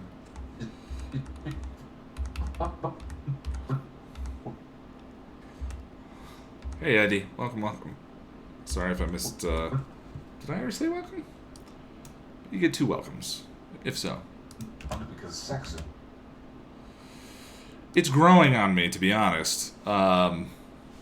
You know, once you sort of lower your expectations properly, you can sort of find the joy in a lot of things. Into the ground because sexism. When Buffy's beau makes an attempt to be all sheltery and protective, she pushes him away. Wait, I missed. Did I fix the jump frame? Back. Inside, Buffy slayers him into the ground because sexism. When Buffy's bow makes an attempt to be all sheltery and protective, she pushes him away. Buffy skips Slayer practice to cheer at the basketball game that evening. Alright, let's do something else for a minute. So we're nearly 5 minutes in, and the review so far is 14 minutes long. Right. Well, we knew this was going to be a long one. At risk, Merrick pulls a gun and kills himself in a park. Who takes an ungodly and unfunny amount of time to die. Again, not in the script. Lothos comedically tries to... That might be a little fun. Let's do that part real quick. Empires crash. Perry tosses Buffy his leather jacket, which one would think was overly cumbersome, but works as a very on-the-nose symbol for masculine power. This ham-handed image was not in the original script. Buffy kills Paul Rubin, who takes way too... This ham-handed image was not in... Let's see if this joke works.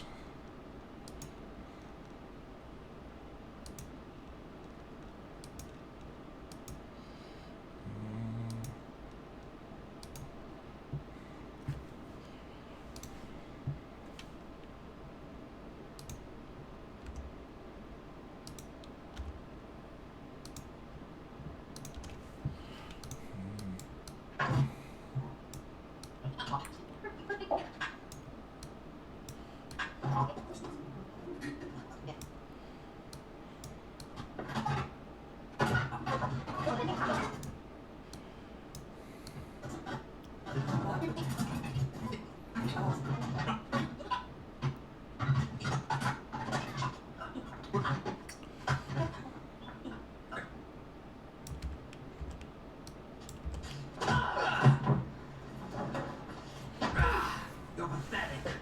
I'm fit to die for him. We're immortal, Buffy. You can do anything. Oh yeah? Clap.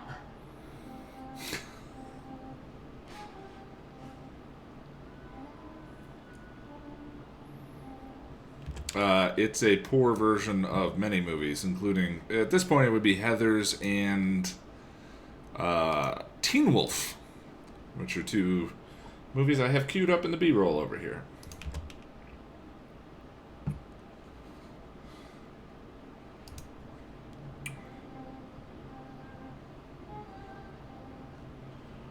Do I have... I don't.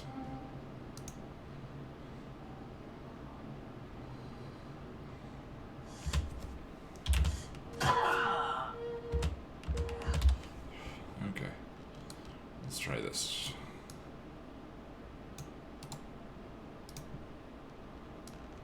The original script. Buffy kills Paul Rubin, who takes... Original script. Buffy kills Paul Rubin, who takes...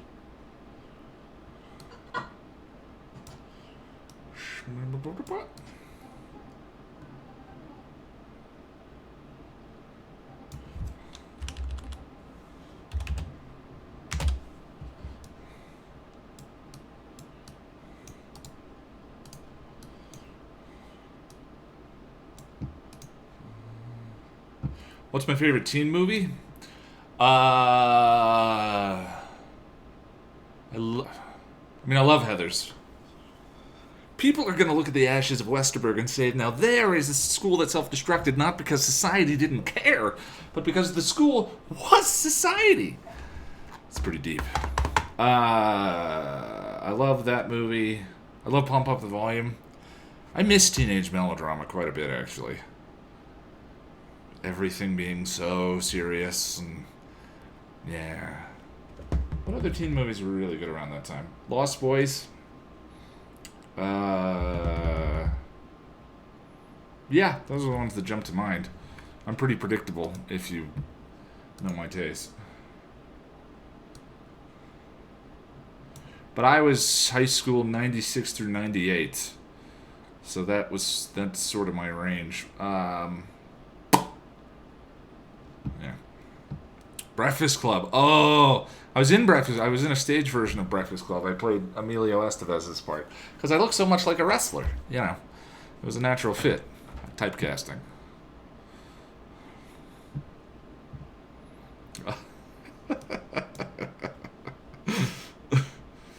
Yes. Yes. Someone should ask Jess this question because she's 11 years younger than me. Image was not in the original script. Buffy kills Paul Rubin, who takes way too... War Games is great. I wouldn't call it a teen movie, but it's great. I can't just jump to cuts in this. For one thing, I can't scrub for some reason. You're gonna wish you died.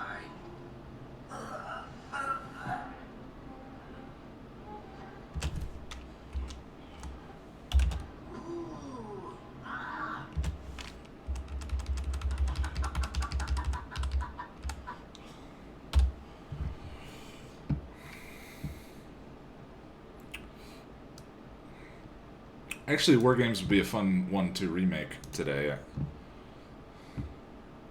They are teenagers, yeah. I think I would define... I mean, that's sort of world-ending drama. And I define the teenage movies as isolated? I don't know. I just watched Edge of 17 a couple of weeks ago. That was really good. That's a current one.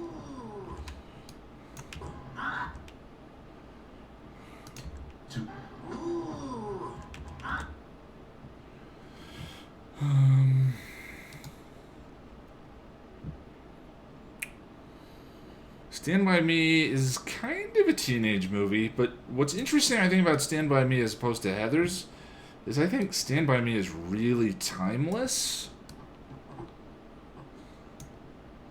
In a way that the ones that I mentioned aren't. I think the ones I mentioned are sort of that time and period.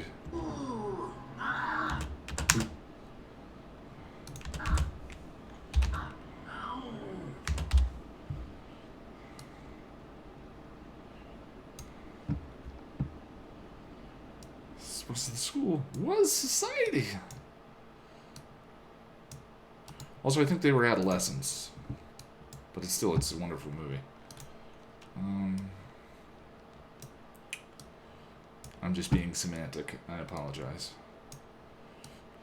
Paul Rubin, who takes way too long.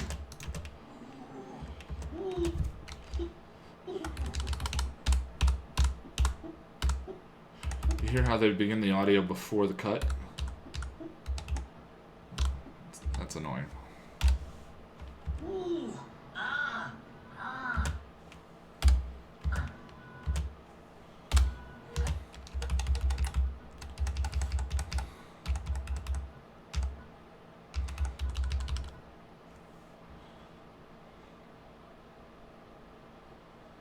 My So-Called Life. Oh, I love that show.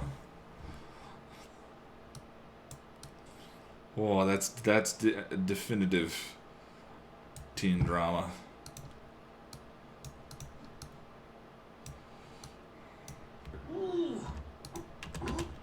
Okay, so fade. I'm reusing their joke, but I'm trying to show how not funny it really is.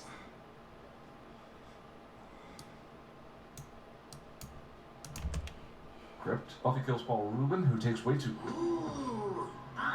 Who takes way too long to...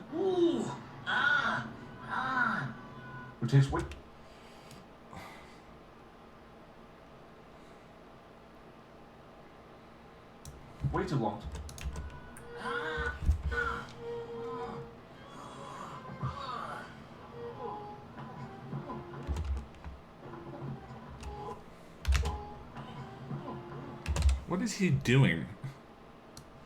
Is that supposed to be seductive?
kills Paul.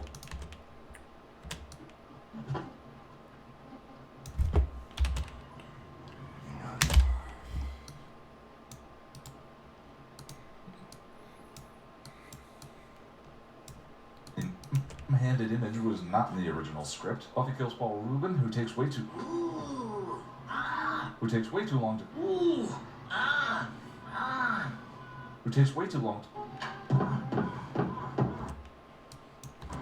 who takes an ungodly and unfunny amount of time to die.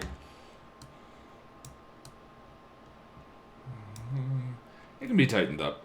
Again, not in the script. Lothos comedically tries to seduce Buffy. It doesn't work. You know, stuff happens and Buffy rides away with Pike. On paper, the movie's profound... Pike.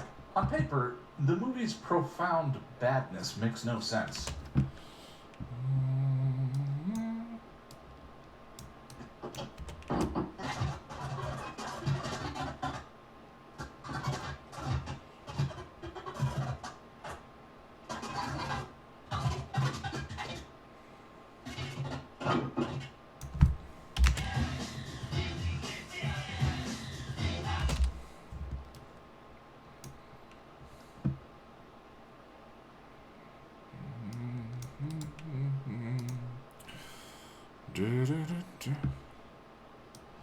On paper, the movie's profound badness makes no sense. Harvey was ugly and stupid, though? Why did it censor that? Oh, because maybe it thinks you're talking to another person in chat. That's away with Pike. On paper, the movie's profound badness makes no sense. Donald Sutherland...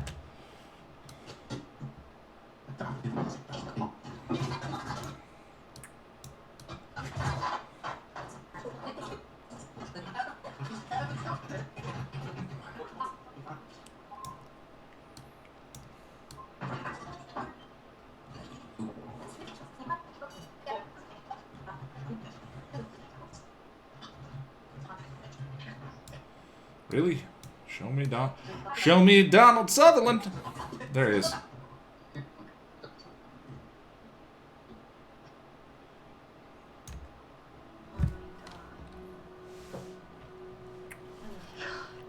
I never told anybody about this. There's this one where there's this man.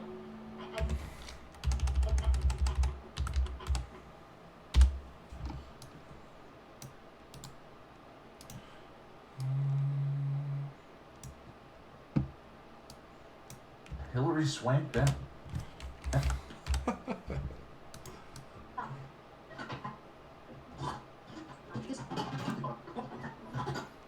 Boy, is Hillary Swank bad in this, too.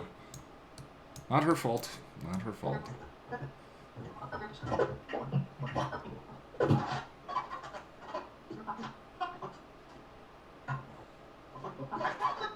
Oh, wait.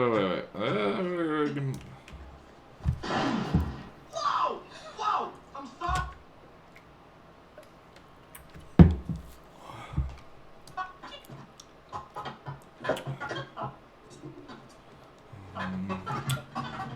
Show me Hillary Swank! Oh, it's right here. No, is it?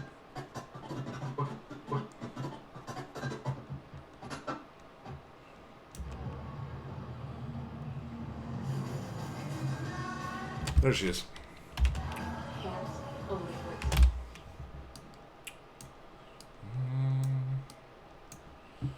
The new Karate Kid.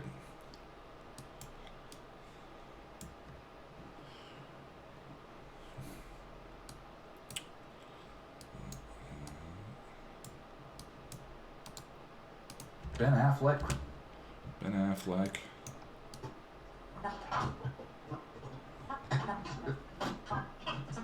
It's after the basket. No, it's during the basket. There he is! Where's the ball handoff?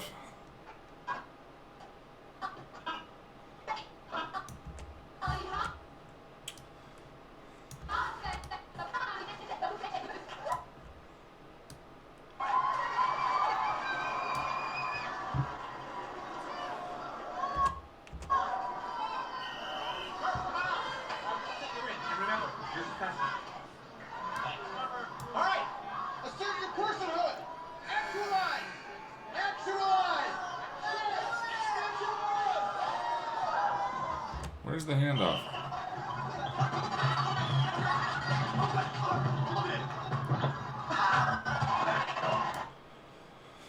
So bad. There he is. 3.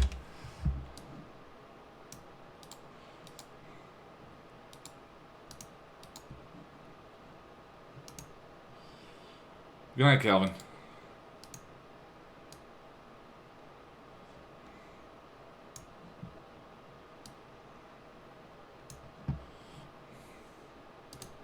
The movie's profound badness makes no sense. Donald Sutherland, Hilary Swank, Ben Affleck, Christy Swanson.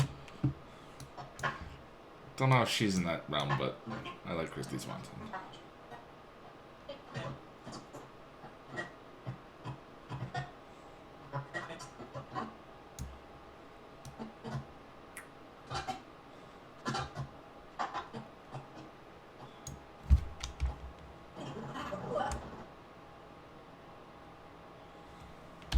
Oh, wow.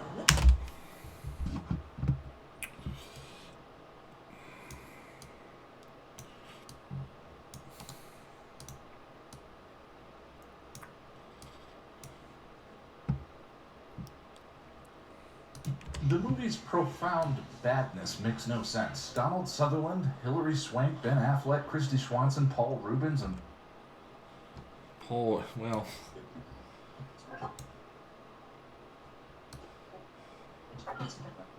Let's see, there should be a shot. Here's the bite shot. Ah, come on. There he is.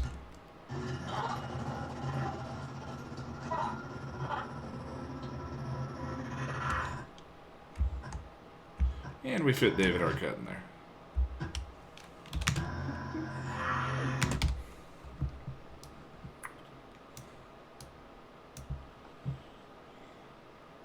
Don't worry.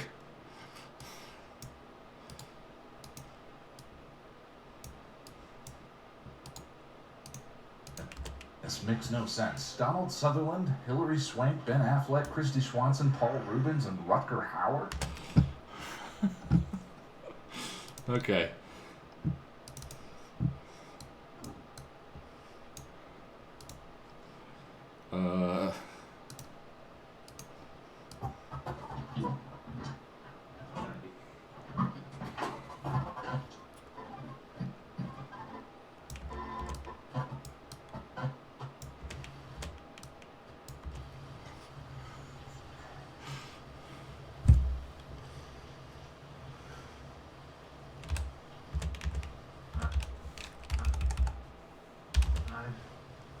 Seen things you people wouldn't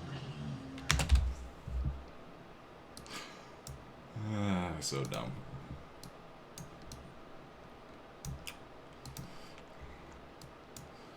Oh, come on now.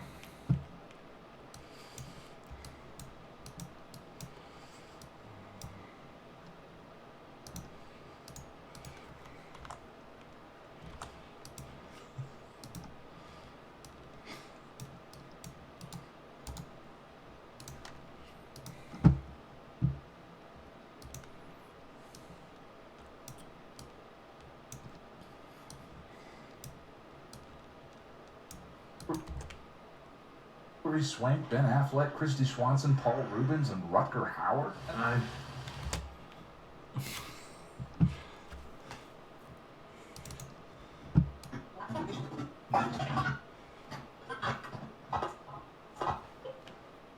Oh, that's...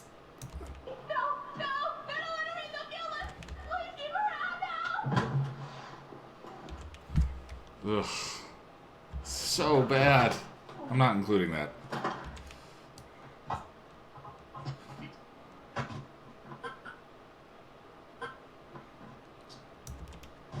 Master wants her. And Uncle Sam wants you. Things change, man. Oh, what's up with that fight?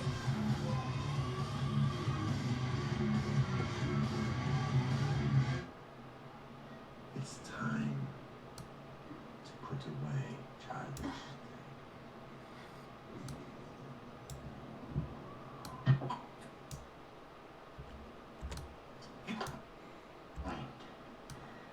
You join? Please. You stupid little bitch! I am stopped.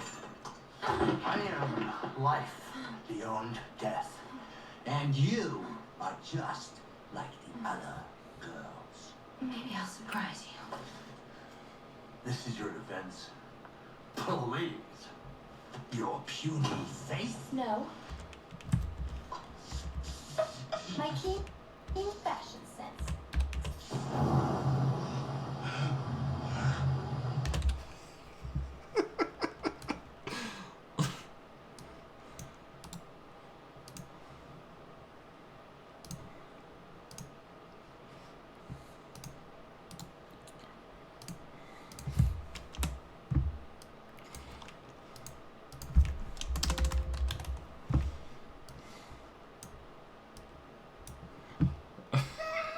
Let's see how it plays. I found badness makes no sense. Donald Sutherland, Hilary Swank, Ben Affleck, Christy Swanson, Paul Rubens, and Rutger Hauer. I've seen things you people wouldn't believe.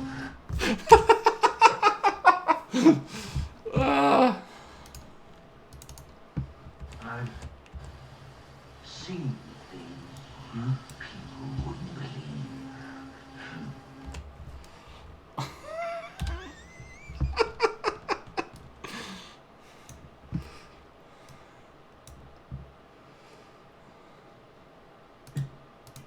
Found badness makes no sense. Donald Sutherland, Hilary Swank, Ben Affleck, Christy Swanson, Paul Rubens, and Rutger Hauer. I've seen things you people wouldn't believe. Perfect. And that's the only level I find the film forgivable. The acting.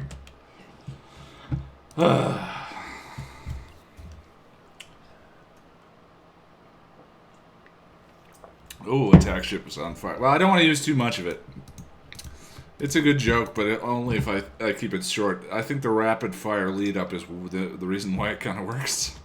Badness makes no sense. Donald Sutherland, Hilary Swank, Ben Affleck, Christy Swanson, Paul Rubens, and Rutger Hauer. I've seen things you people wouldn't believe. I like how he goes, huh, and during the sort of slightly fabulous hair And that's toss. the only level I find the film forgivable. That's the only level I find the film forgivable.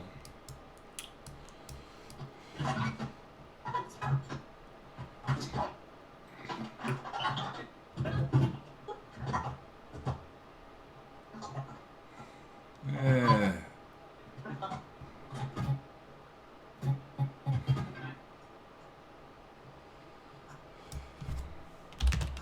Two, three, four.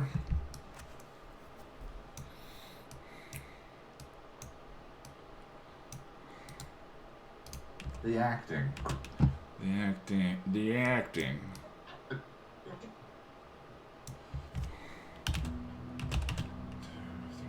three, four.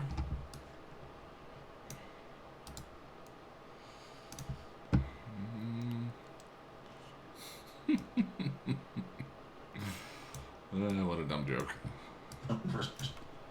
Save.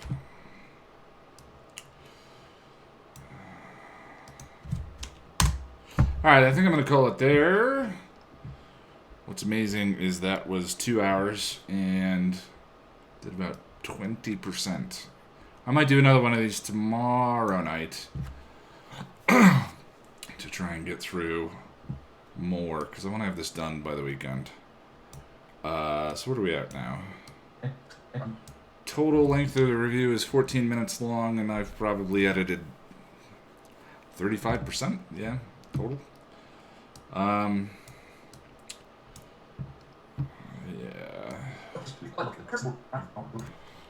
Anyway, again, for some reason, I get more done doing it this way than I do editing by myself.